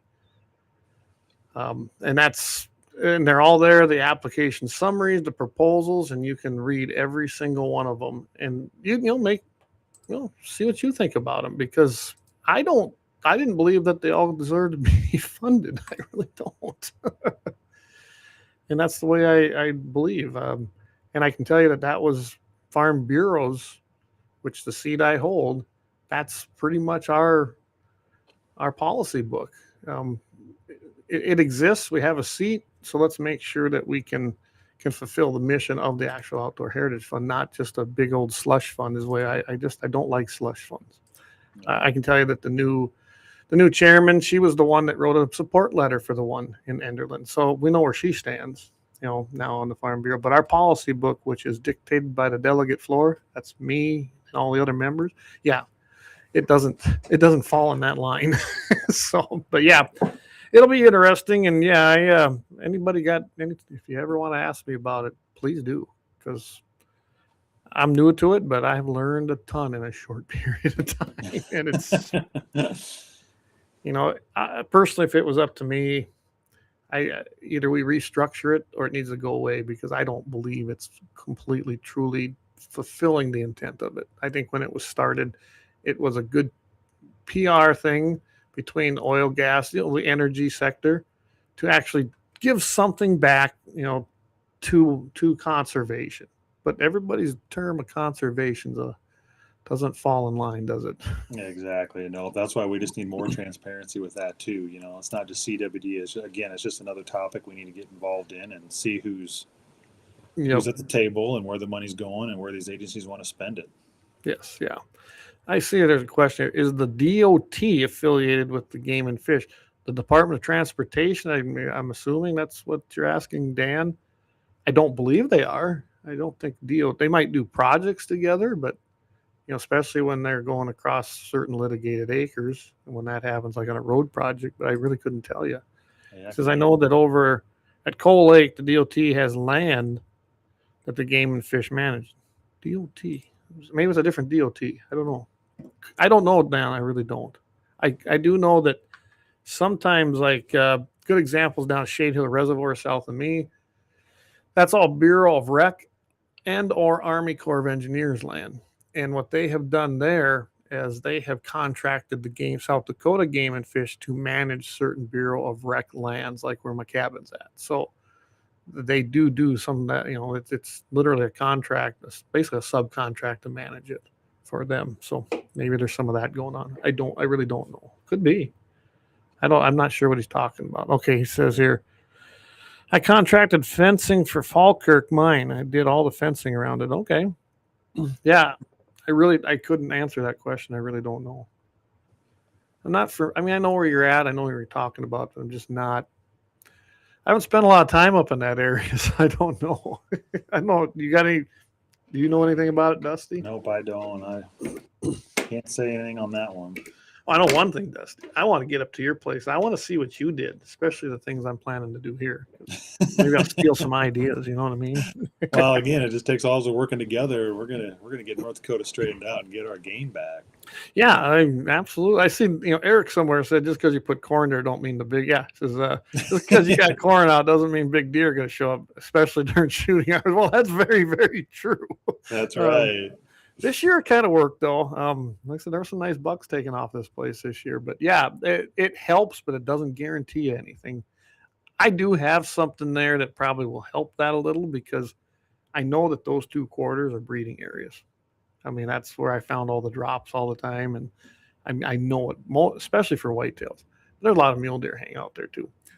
There's also a huge parcel of government access land that's owned by the taxpayers, Forest Service land. So that gets hammered, and then all them deer run on the mine because they know that, well, they're safe. So right. I might as well give them a nice place to stay, right? Absolutely. Keep them there. Let's see why does the DOT have land around Coal Lake anyway? Justin's asking. I don't know. Eric says, how big is that beard on that turkey? That's for you. That's a question for you, Dusty, behind you. 8-9 inches on Moe's. I think we got 10 and a half, but I'm actually a hook hunter if Eric's a turkey hunter, but okay. I stuck one turkey, had a 3.5 inch beard a few years back, and he's got 1 7/8, almost 2 inch hooks. And I spotted those through my spotting scope 500 yards away, Clay. Wow. Actually, I got the bird mounted. I am a turkey nut for sure, but Dusty's gonna have to come down here, isn't he, Eric, and get some of my tame ones. They get so big here. Remind me, Eric, was that one 26 pounds? Yeah. Jeez, that's a big bird. So there was 2 of them there. Wow, that's a big tom for a wild bird. Well, I've got them. They stick around here, and they go between my place. They sometimes wander south here and go into town, or they go to the creek across. But they're primarily here. Okay. Usually around hunting season, and they get pretty used to us. I mean, really, it was the perfect hunt for both of his kids because they didn't really, go anywhere. They were able to walk out there and get them. So, that's awesome. He said, 26 pounds. Yeah. Bet. You don't even have to call much, probably. Just kind of sneak up on them and go, boom, So yeah, I take a lot of kids out in the spring, for their first or second turkey, and I absolutely love it. We'll have to keep an eye on them, because you're more than welcome to come give it a whirl. I mean, pretty easy to get a turkey tag. I don't think anyone's ever got denied for that. No, that's awesome. Appreciate it. That's one thing. North Dakota's got a lot of birds, a lot of turkeys, pheasants, population. With this easy winter, our birds are unbelievable. So like right now, and it usually happens around end of November, that group of mine, they leave. And I think they go down into Hay Creek down here, because they don't leave the area. They just move. Yep. But come back spring, they'll be here, and then they start mating up and all that. And then during the summer, I see the hens, not the gobblers so much, and then come back around fall.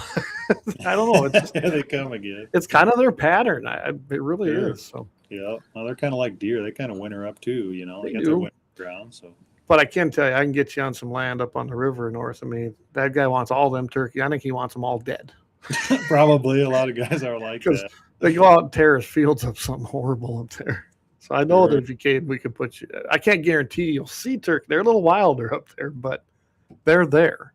So yeah, if you need a place to turkey hunt, awesome, appreciate it. Clay. If you want a South Dakota tag, I'm sure Corey would let you kill them all too. But that's harder to get a tag down there in Perkins County. That's a draw. Really? So, okay. Yeah. Eric says, "Are you a decoy and call person or a spot and stock?" He says, "I love to decoy and call them. It's so exciting." I'm with their decoy. In fact, I got real amount of decoys, Clay. A Tom and a hen, real amount of decoys, and they work so well. They could be outlawed. It's pretty amazing. Entrapment, right? Yeah, that's right. All right, we went all over the place tonight. But tell you what, let's take our big break. We're really doing horrible on breaks tonight. Good thing this is just podcasting, right? That's right. I don't have to right. follow them radio breaks. But let's go ahead and take a quick one. Thank all 4 of our sponsors tonight. And then we'll come back, and I don't know. We got plenty. We can talk turkeys or deer or guns, we can go anywhere, can't we? You bet. That's right. All right. Stay with us here, guys. We'll go and thank some sponsors and pay some bills. We'll be right back.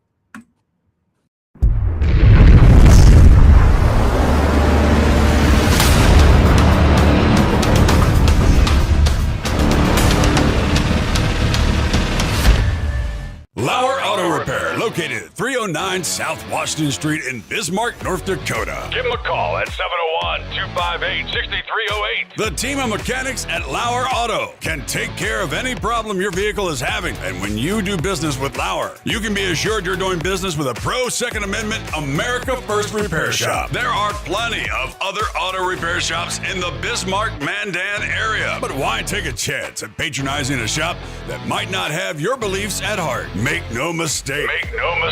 LAUER Auto is your pro Second Amendment repair shop. When you talk to the guys at LAUER Auto, don't forget to tell them that you heard they are a sponsor of Guns and the 701 and that you appreciate their support of our pro Second Amendment, pro North Dakota live stream and podcast. That's LAUER Auto Repair, 701-258-6308. 701-258-6308. Located 309 South Washington Street in Bismarck, North Dakota. When you want it done right, Go where lemons go. Kalon's Auto Service, owned and operated by Kalon and Misty Foss, lifelong locals with over 25 years experience. From modern rides to classic restorations, they can handle it all. Top quality work, fair price, and honest hometown values. Located just 1 block south of Highway 12 on 6th Avenue West in Lemmon. Kalon's Auto Service, serving you with all your auto repair needs. For the best gun gear for every and any situation, Little Angry Man Arms LLC has you covered. Top-notch guns from top-name brands like Winchester, Glock, Sig Sauer, and Ruger to essential extras from Magpul, Streamlight, Hollow, Sun Optics, and more. Little Angry Man Arms LLC have everything to make your shooting adventures a success. Visit littleangrymanarms.com today and gear up for your next big hunt, competition, or home defense. Don't miss out on our exclusive deals. Little Angry Man Arms LLC, based in Trail City, South Dakota, your ultimate hunting partner. At Horton LaserCraft, we believe in the power of personalization. Whether it's a cherished memory, a special occasion, or a unique gift, our custom laser engraving brings your vision to life. Our expert craftsmen and state-of-the-art technology ensure every piece is a work of art. From personalized decor to one-of-a-kind keepsakes, Horton LaserCraft makes every moment unforgettable. Horton LaserCraft is owned and operated by a local veteran and his wife located near Thunderhawk, South Dakota. They provide custom laser products at a reasonable price, and their turnaround time is fast and efficient. Custom board cutting, glassware, decanter sets, mugs, assorted stainless steel jewelry, assorted tags, decor, custom acrylic nightlights, and much, much more. Call them up at 605-545-7535. Horton LaserCraft, where memories are engraved.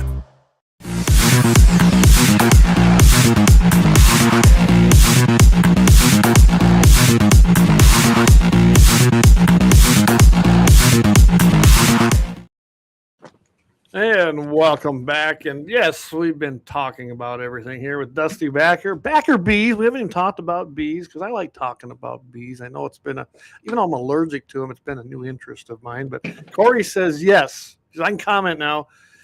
He says, get a tag for South Dakota turkeys. Pretty sure all the neighbors will let you shoot turkeys too. So Awesome, Corey. there are a ton of turkeys down there. It's south of Lemmon down here. So I'm about 20 miles to the east of Lemmon, and then it's about 15, 20 miles down there in that area. So it's not that far. I mean, I'm what? I always say I'm about 100 miles from Bismarck.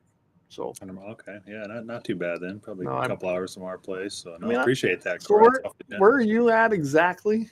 Northwest of Bismarck, 30 miles. Northwest. Okay, so it's not too bad. But yeah, I'm right about 100 miles right to my doorstep from like the outskirts of Mandan. Yep. So we're about half hour, so a couple hours from you is all. I mean, it's usually an hour and a half. You can do it in an hour, 5 minutes. I found out one time, but anyway. The wife went into labor, so I was hauling butt. I bet. I kind of drive fast anyway, but they're getting kind of crazy on that road anymore. It gets patrolled a lot between Flasher and Mandan. Okay. Pretty constant. So, all right. So I don't know. I know you guys are talking turkeys. I seen that Dan and Justin are talking about up by Falkirk. That sounds like a show to put on Leon's. He covers lots of different stuff. Maybe Dan and you guys and Leon should get together and talk about what's going on with that land. I don't know anything about that, with what they're talking about with the land up there. Yeah, and I know a lot of friends up there that used to even work for the Falkirk mine, but I don't know much about it, I guess. But yeah, no, we got turkeys. I know that they got turkeys down there. I like seeing a few. I mean, at one time I had something like 27, 28 turkeys, which was too many in the yard. Sure. So I let a bunch of people hunt that year. See, management. Take it in your own hands. Yeah, I mean, us evil landowners, they won't let you hunt no matter what. Not true. Not true. Took 10 deer out of here. I see my buddy Kelly was on a little bit earlier here. I imagine he's still on here, but Kelly and his sons, they took some nice deer off of here. My other friend Chavez, he had his kids out here, and they took some does. So we had a good time. We took 10 deer off this place, which that's a lot in a normal year. But then after I started seeing the numbers, and probably could have taken 10 more the way it looked, but that's okay. Wow. Yeah, that's great. Have you heard much about the rest of the part of the state, Clay? I haven't. I don't know how. I just haven't heard a lot. I know up by that Valley City area where I went ice fishing with my buddy Kelly there. Boy, he wasn't kidding. We saw a few whitetails, but there's nothing left up there. I mean, there truly isn't. You just don't see deer. I mean, you should see deer running around with all the food. Yeah, you should this year, especially. But they got a lot. They've torn out tree rows. You can see that they're farming it. Fence line to fence line. There ain't no fences up there. Road line to road line. I mean, every little bit, even little creek areas. And then where they do leave some stuff, there's just nothing on it. There's areas, there's deer, I guess, but for the most part, you just don't see deer up there. And I don't know if EHD took a bunch out of them, or if they're just, the way the farm ground is. I mean, farm ground is not habitat. I mean, we've said that before. Remember, we had that discussion. It's temporary habitat. Right. but it's not sustaining habitat. Yeah. And yeah, I mean, I couldn't believe how few deer I seen driving out there, in all honesty, even when I got on the 2 lanes. It's like, man, you should at least see something out here. And nothing. Man, that is sad. I'll tell you what, if we didn't even have mule deer here, we're just 10 miles west river, I'd call it, from the Missouri River. Mm-hmm. If we didn't have mule deer, we'd be in trouble. Like we've talked about before, this is 4 or 5 years after the EHD outbreak. And yeah, man, there used to be, I'm not kidding you, hundreds of whitetail that wintered around our place. And it's still 30 to 50. I mean, and that's just where they're wintering. If you leave that area, you're not even going to see a whitetail. You drive for several days. I mean, I spent 25 days the month of December, and yeah, I know my pockets here, but if it wasn't for mule deer, you would hardly see a deer every day. Well, I don't see, I mean, I finally saw some this year, right? Yep. And I kind of told everybody, I don't care how big it is, you can't shoot no whitetails. I need them to live. Right. A couple more years. Yep. And then they're maybe finally getting over that hump, because I saw more and then when that corn come off, I saw several more. So that's a good thing. Yep, that is. And I think they're staying here. I've been up there a few times. They're actually up in there. They're staying there. So come on, that's great. I'm glad to see them staying. They didn't just get pushed in. So let's see. Kelly Chase had my buddy there. His friends loaded up 150. Quit counting the starved illegal to feed. So evidently they're starting to get a few with the weather. They're getting in groups, it looks like to me. Okay. Dan says, we have muleys on our land just west of Falkirk Township.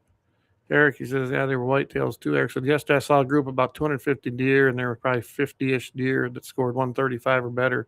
3 bucks together. There were about 155, and it was a crazy sight. So that's good to hear. That's in South Dakota down there. That's I'm good. guessing. Okay, I'll say that's a big number, yeah. Matt Sikora, he says, over-harvest by the Game and Fish Department on doe tags specific aligned to trying to get more testing done for CWD and other cases. Yes. And I saw that here. I'm in 3F2, CWD. And I mean, I don't know how many years we've had 1,500 plus doe tags. What do you... and it just... There is no way that there's just not enough deer to sustain that kind of tag number. There just isn't. Right. And people need to know too, like the Game and Fish give outs, they do this behind the scenes too, Clay. They give out extra tags in your unit because it's a CWD unit. Where like Missouri, here are these other states calling all these deer. Well, North Dakota is doing it. Yeah. They're just letting the hunters do the work. Yes. They're not even, so they come down here. I mean, I've got deer, but I have my hunters, right? I mean, right. And in some years I don't let anybody. This year has been good. But I manage what I think. I know what's on this place. Granted, other deer get chased in here when season over, but there is a group that stays here. They're not specifically on my land every day, but they're in this area. Yeah. And I kind of can see the size of that herd.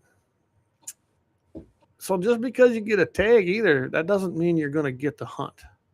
And that's what happened to them in antelope season this year. Remember, Game and Fish, they used it. So think about what they did. Ha on you, if you guys fell for this. You guys pushed for that legislation and you push for tags. All they're doing is taking your money. They don't care if you fill or not. Right. They take your money. And if you're like looking for, well, I know some of these guys, they apply a lot and build up points to get, a buck tag in this unit for mule deer or an antelope tag. Well, during the antelope season, I saw more antelope hunters than I've ever seen, and I knew I would. And a lot of people burned up a lot of points, and now they reset to 0. Good job. I mean, this wasn't a landowner thing, but we got blamed for it. And it definitely benefited Game and Fish. I mean, let's face it, they were able to clear out a whole bunch of points by putting out 180 tags in this unit, which we hadn't seen 180 tags in this unit. The population wasn't there for it. Wow. And half of them went to other people. And then, of course, myself was one of the few landowners that got put into the draw because it hit that threshold, and I didn't draw one. So then I closed it down completely. Sure. And you're not the only one. I've heard a lot of stories. No. So, way to go, Game and Fish. You guys, yeah, it was good for you. You got to collect the money, and you got to clear out a bunch of people's points. And now you have a whole bunch of pissed off people, and they're mad at the wrong people. Yeah, that's exactly it. And that's the problem, too. Game and Fish, they shoot themselves in the foot, Clay. Like, they'll be coming to, oh, no, we're neutral. We didn't have anything to do with that. Well, in legislation, Game and Fish has a lot of power, unfortunately. Yep. And if they want something dead, it's pretty tough because they got the chairman right behind them in the committees. So all they had to do, they could have shut that down in a heartbeat. Oh, I call Game and Fish, I call them the biggest fee hunting operation in the state. Well, in any state, really. They control everything, all the narratives, all the tags, and they set prices and they set numbers. Yep. And that's just the fact of it. So Kelly, there, I didn't quite understand. He said, so friends loaded up about 150. They quit counting because of the starved deer. And it was illegal to feed them because that was years ago there. So that's what that area is talking about. Valley City, I didn't see no deer. That was just one group. Sure, and that was just a couple winters ago, I think, huh? Yep. And they just quit counting because they were dying. I remember him telling me about that when we were driving around. It's a shame, really. It is. So there are areas like up there. There's just not a lot of deer. There really isn't. I imagine there's more like that, but. Like I said, I don't get west or I don't get east very often. And I don't go hunting because I got it right. I don't have to go nowhere to go hunting. So I used to. I mean, I used to go out to Wyoming, Colorado. I used to go a lot of places to go hunting. Now, South Dakota seems like it's funny. I'm literally on the border. There's a ton of whitetails. You don't have to go very far south of me and get into whitetails. No kidding. So what's the difference? Well, I'd say for mismanagement for sure. But I'm so close to that line. They've got whitetail. So EHD evidently, when it was killing deer here, it didn't go very far south here, but it went north, and cleared out a bunch. So yeah, okay. Maybe they just caught just enough rain south of the border there, that saved some deer. Well, and it does. The Grand River's down there about 30 miles from me, maybe closer than there, and it changes. You could almost watch that year, actually, when we got the big kill off. You could almost watch them rainstorms come and split here and go south and go way north. So that could have been that would explain it. So it could be because even like where we at, just a few miles north of our place, majority of my hunting's for whitetail is probably south, but north of our place, they could literally caught 2 little half-inch rains more than we did south. Wow! And it just saved a lot of deer to the north, a lot more than south. But yeah, no. Eric says, Game and Fish loves it when you don't fill a tag because then they have a higher head count. Oops, it just moved. And they can sell more tags again for more revenue. Yeah, I honestly, they always want you to do surveys, but Game and Fish never ask you the right questions. And I would love it if they'd actually work with landowners to get true counts. I know you could get a better count than what they do flying around. Sure, yeah. But they don't even make the attempt. The only time they want to talk to you is if they want something, and it's not something you usually want. So. Right. And you know what? Surveys, after doing our open records request, we'll never fill out another survey again. I don't care if it's a pheasant survey, deer survey, because they use them against us. And absolutely. They were literally going to, they didn't do it, but it was talked about. Maybe I mentioned this before, but they were going to go through our surveys and see who was for baiting and against baiting and reach out to those people who were against baiting. Oh, you mean them random surveys? They're using them against us too. You can make a data say whatever you want it to. And for them to even bring that up, Clay, it's like, no, they never get another survey. I don't blame. And I don't think there's even a law. Some states they have a law about it. I don't think we do in North Dakota, do we? We don't have to fill them out, do we? I don't think so. I don't think so. No. I don't know. I ignore them most of the time. There definitely needs to be some kind of overhaul for sure. Something's got to change. And our goal is really, is to unite, like we've talked before, the sportsmen and the landowners. We can unite. We need to take it into our own hands and get the population back to where it's supposed to be. Well, yes. I think we're what they give about 44,000 tags this year, though, something like that. It's almost as low as the 60s, Clay. Yes, that's right. And so think about that. We went from 150,000 plus to 44,000. And I can remember not that long ago when the numbers were excellent here. And I've been on this place 27 years, and there were some really good years. Mother Nature took its toll on a few years, but Sure. EHD did come through and wipe out, but there's something more to it. They're coming back. Mule deer have moved in. That's why I don't believe the CWD thing one bit. Is it a real disease? Probably. Is there a prion? No. But definitely not. I mean, I don't know, because what you define it as, but I can tell you this. I've seen more mule deer here than I've ever seen in my life, and I know it's because my whitetails moved out and the mule deer moved in, and they flourished. And I'm okay with that, although I do like hunting whitetails. So I want to have them both, So, all right, get to a few more of these. They've been just coming in here. Great. Yeah, let's see. Yeah, whitetails are scarce near Underwood. That's from Justin. Ryan, Eric. He says, can you buy a bow tag over the counter? Yeah. Oh, and you can buy a bow tag. Yeah, exactly. We've don't even get us started on that about seasons and yeah. We've had that discussion, but it'd be a good roundtable discussion again, wouldn't it? It really would be. I'm going back to mismanagement real quick. Like, I don't feel like we need to really take tags from anybody. We just need to keep what deer are alive now and get our numbers back, because it's mismanagement. Yeah, you can say EHD is not, but letting 50,000 plus deer starve a few years ago, and I mean, they can control the numbers. And you know what I honestly want to see them do?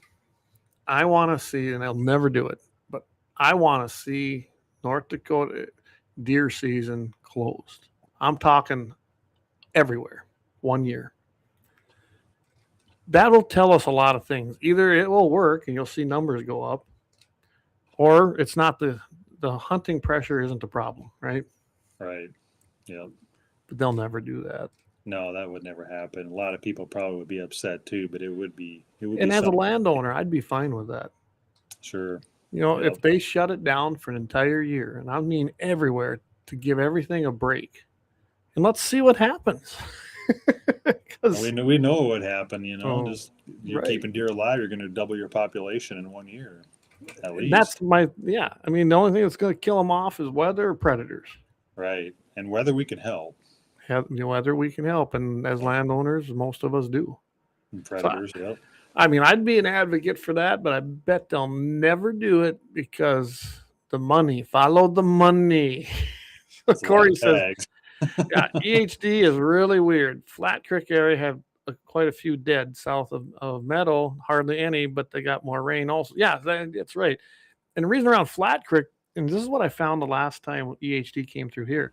The dead ones I found are over here in my creek, where it has at least some water. Up by the river, it was horrible. North of me. I mean, it stunk so bad there were that many dead whitetails up there. And it was tough on them. It really was. And then they were just making a recovery, and then it come back. But we got an early freeze, and it killed off the mite. Jeez. So it didn't take the toll on it. So now that's been 2 years ago. Okay. So maybe this year, because I've seen some around, so that'd be okay. Oh, let's see. He says, oh, yeah. He says, one of my buddies, this is from Eric from Jamestown, is one of the fellas up in the plane that does the head count. Well, Eric, you should ask him, how accurate do they get? Because I really would love to know how efficient and effective that really is, honestly. Well, I know the game official said, if there's quite a bit of snow on the ground, a foot or more, they can get a pretty good count. And, maybe they can because they should know where a lot of the good wintering grounds are, We didn't have a lot of snow last year. No. Either. And we haven't this year, so that's going to make it a little tougher. So, Corey says, I love it when they want to do bird counts because they always call us to come out because we're right on the river. Yeah, be a lot of birds there. Yeah. Really seem to be a bit more hardy. They probably are. I do think that they tend, usually they're in rougher ground. I mean, that's just the nature of a mule deer. And they'll paw more for stuff than take a handout. They truly will. But they're starting to get adapted to taking some of them handouts, it looks like now. I'm not in rough ground here. No, but, it's rolling hills. But it's not tough ground like, say, my grandpa's place south back in the day. That's like breaks. And that's where the mule deer were really at. and they're moving up into this area. So maybe they're liking the little easier life too. They can get behind these windbreaks, and when I get done, they'll have plenty of places to be. But that's good. We want to keep them alive too, as many as we can. I think he's right though. They are pretty hardy. I mean, with all the snow, we hardly ever find dead mule deer. They just I followed one buck, like I've said before, he was 9.5 years old for 6 or 7 years. Surviving the winters. He was limping for 2 years. Would grow the same rack every year, and I mean, just an awesome deer. At 9.5 years old, he grew a rack like he did at 4. I mean, that's an old deer. Yeah, wow. It is. Cool. He still grew a rack, around 170, 173. That's pretty good at that age. Yeah. He was consistent, but he limped, and he might have had a fever from EHD. He had a messed up toe. Oh, wait a second. 3 years. They can't survive that. Don't you know that? That old deer limping for a couple of years. I mean, he should have died of CWD. Yeah. So it's Matt says, better yet, hold the North Dakota deer season from October 15th to the 1st. So, he makes, I've hunted many states where they do not hunt a rut, and their populations are doing great. And big deer too. And big deer. I've never understood. Does it make it easier? Absolutely. It is easier to hunt deer during rut. Way easier. Because they're men, right? So you know where they're going to be. Don't spook the does. You got a better chance. So I would love to see that happen. Not hunting the rut. I don't know if you get that changed. I've advocated for that for a long time. I think that would help a lot. I really do. And that's another thing too with North Dakota. South Dakota always offered, when I was down there, in any deer tag or in any whitetail tag, meaning you could take a buck or a doe. You didn't have to take a buck. And I would love to see that happening in North Dakota. Like my gratis tag, I can shoot whatever I want. And if I don't see a decent buck, and I don't really want any deer meat, I don't shoot anything. If I don't see a good buck, I'll take a nice big fat doe. And I really do do that. Why on earth aren't we having that option with the bucks? Don't just issue a buck tag. Why not make that either in any whitetail or in any mule deer or in any deer? I don't know, just something. Yeah, there's we could go down a lot with that because I know like a lot of other states too, they're like so anti-baiting, because it's hurting their big deer population. And I mean, if you just take ethics out of all of it, what are the deer really on the landscape for? I take it as food. So, I mean, if there's enough bucks to hunt, enough does to hunt, it all goes back to managing the herd for the numbers. Like, yes, I love giant deer, and I call myself a trophy hunter, but at the same time, we live off of deer. We want deer in the freezer, so we're putting deer in the freezer. It's just a different way to look at it to me. It's like the deer are here for food, and if we can't raise big deer, but we have a lot of deer to hunt, that doesn't mean we should try to raise big deer, and have regulations because of that. Yeah, no, I like to hunt the big ones. Yeah, there's no doubt about it. I don't apologize for that, but I will take something just for meat, or if I see a deer and it's a buck, it's a big 3x2, and that's all it's ever going to be. I want it out of the herd. That's management buck. That's right. That is a term. I know people hate that term. Well, it is true. Yeah. There's still one out here that needs. Maybe he died finally, or someone got him, because I did not see him this year, and he is a 3x2, and he's huge. Maybe finally someone got him.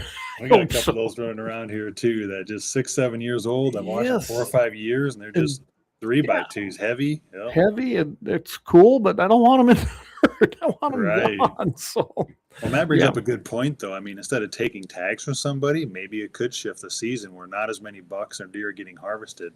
Yeah, during rifle season, I mean, I don't know. That's for topic, To talk about. Well, Corey says swollen necks. He goes, I agree on the not hunting rut, and I think that's gaining more support. I'm even talking to people that have been kind of vehemently against it. They're sitting there going, maybe it's something we try. I mean, I look at it this way: we can always switch it back if it don't work, right? Right, exactly. But what we're doing right now does not work, obviously. Right. Yeah. Deer numbers are low, and it ain't just a habitat problem. No, we got tons of habitat here, Clay, and our whitetails are not coming back at all very fast. It's really slow. Yeah, he says, Corey, I'm pretty sure we have more mule deer than around here than whitetail. Yeah, I think you do too, Corey. And they used to have a ton of whitetails around there. So another area where there's more mule deer, to me, seem like they're actually doing very well. It's the whitetails that are struggling. So right, for sure. Well, we're coming up here on 2 hours, and I usually try to keep it at that. We kind of got off subject, but the only thing you want, we didn't even talk about bees, and we'll do that at some point. So we can do that again. Yeah, we'll get together on that again. And I'm planning to add more bees here because I know that's an important part of that cycle too. So, anything you want to leave anybody with before we sign off tonight? I just appreciate everybody coming on and just keep spreading the word and just keep getting involved. Involvement's everything. It really is. Yep.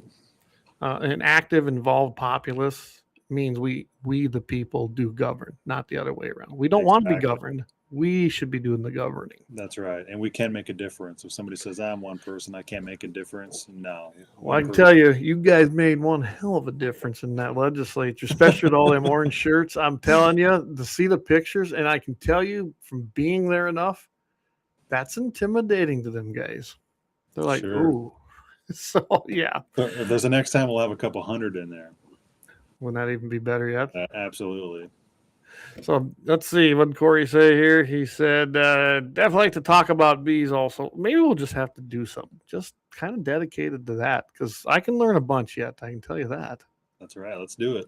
I mean, I've really gotten interested in them, and I know that they're an important part on the place. And there's a lot of things you can do. That's why I'm planting sandfoin with the wildflower mix. That's going to be huge, I think. That is going to be a big thing. So, yeah. All right, everybody. Thank you again for tuning in. We can't do it without you, and we can't do it without the support of our great sponsors, LAUER Auto Repair, Kalon's Auto Service Center, Horton LaserCraft, /H Ranch, and, of course, Little Angerman Arms. We love the support that we get from them, so please get out and support them because without them, this thing don't float very good. Then it really gets kind of expensive. So anyway, thank you. We've had a great, 3 years. That's what we're coming up on. So appreciate everybody. Tune in next week. We are definitely, I'm having Michael Bell on. He'll be from Dakota Morning. Sorry, Michael, if you're listening. But he's going to be joining me. We're going to talk. Who knows? We're just going to go down all kinds of little avenues. And I've been on Michael's show several times. So I've invited him on. I think he'll make for great conversation. Don't be afraid to chime in. As always, Friday morning, I'll be on KFYR 5:50 a.m. with Todd Mitchell. Mitchell in the morning, 7:15 Mountain, 8:15 Central. I'll do my happy ending on Friday. I kind of quit doing them here because I've been doing them on that Friday show. And I think Jamie's, if he does some filling in or maybe somebody else is going to be doing, maybe Leon, but who knows? Leon then comes on Friday night. And I think his deal with Royce, I believe, is going to be airing tomorrow. But maybe he'll do a little promo on that for you guys. But catch him Friday night. That comes on at 6 p.m. Central, 5 p.m. Mountain every single Friday. And then the Sunday Sportsman's Devotion comes on 7 o'clock Mountain, 8 Central with Pastor Vance Bishop. Everybody, thank you for supporting us. Support the Second Amendment. Stay safe, and God bless.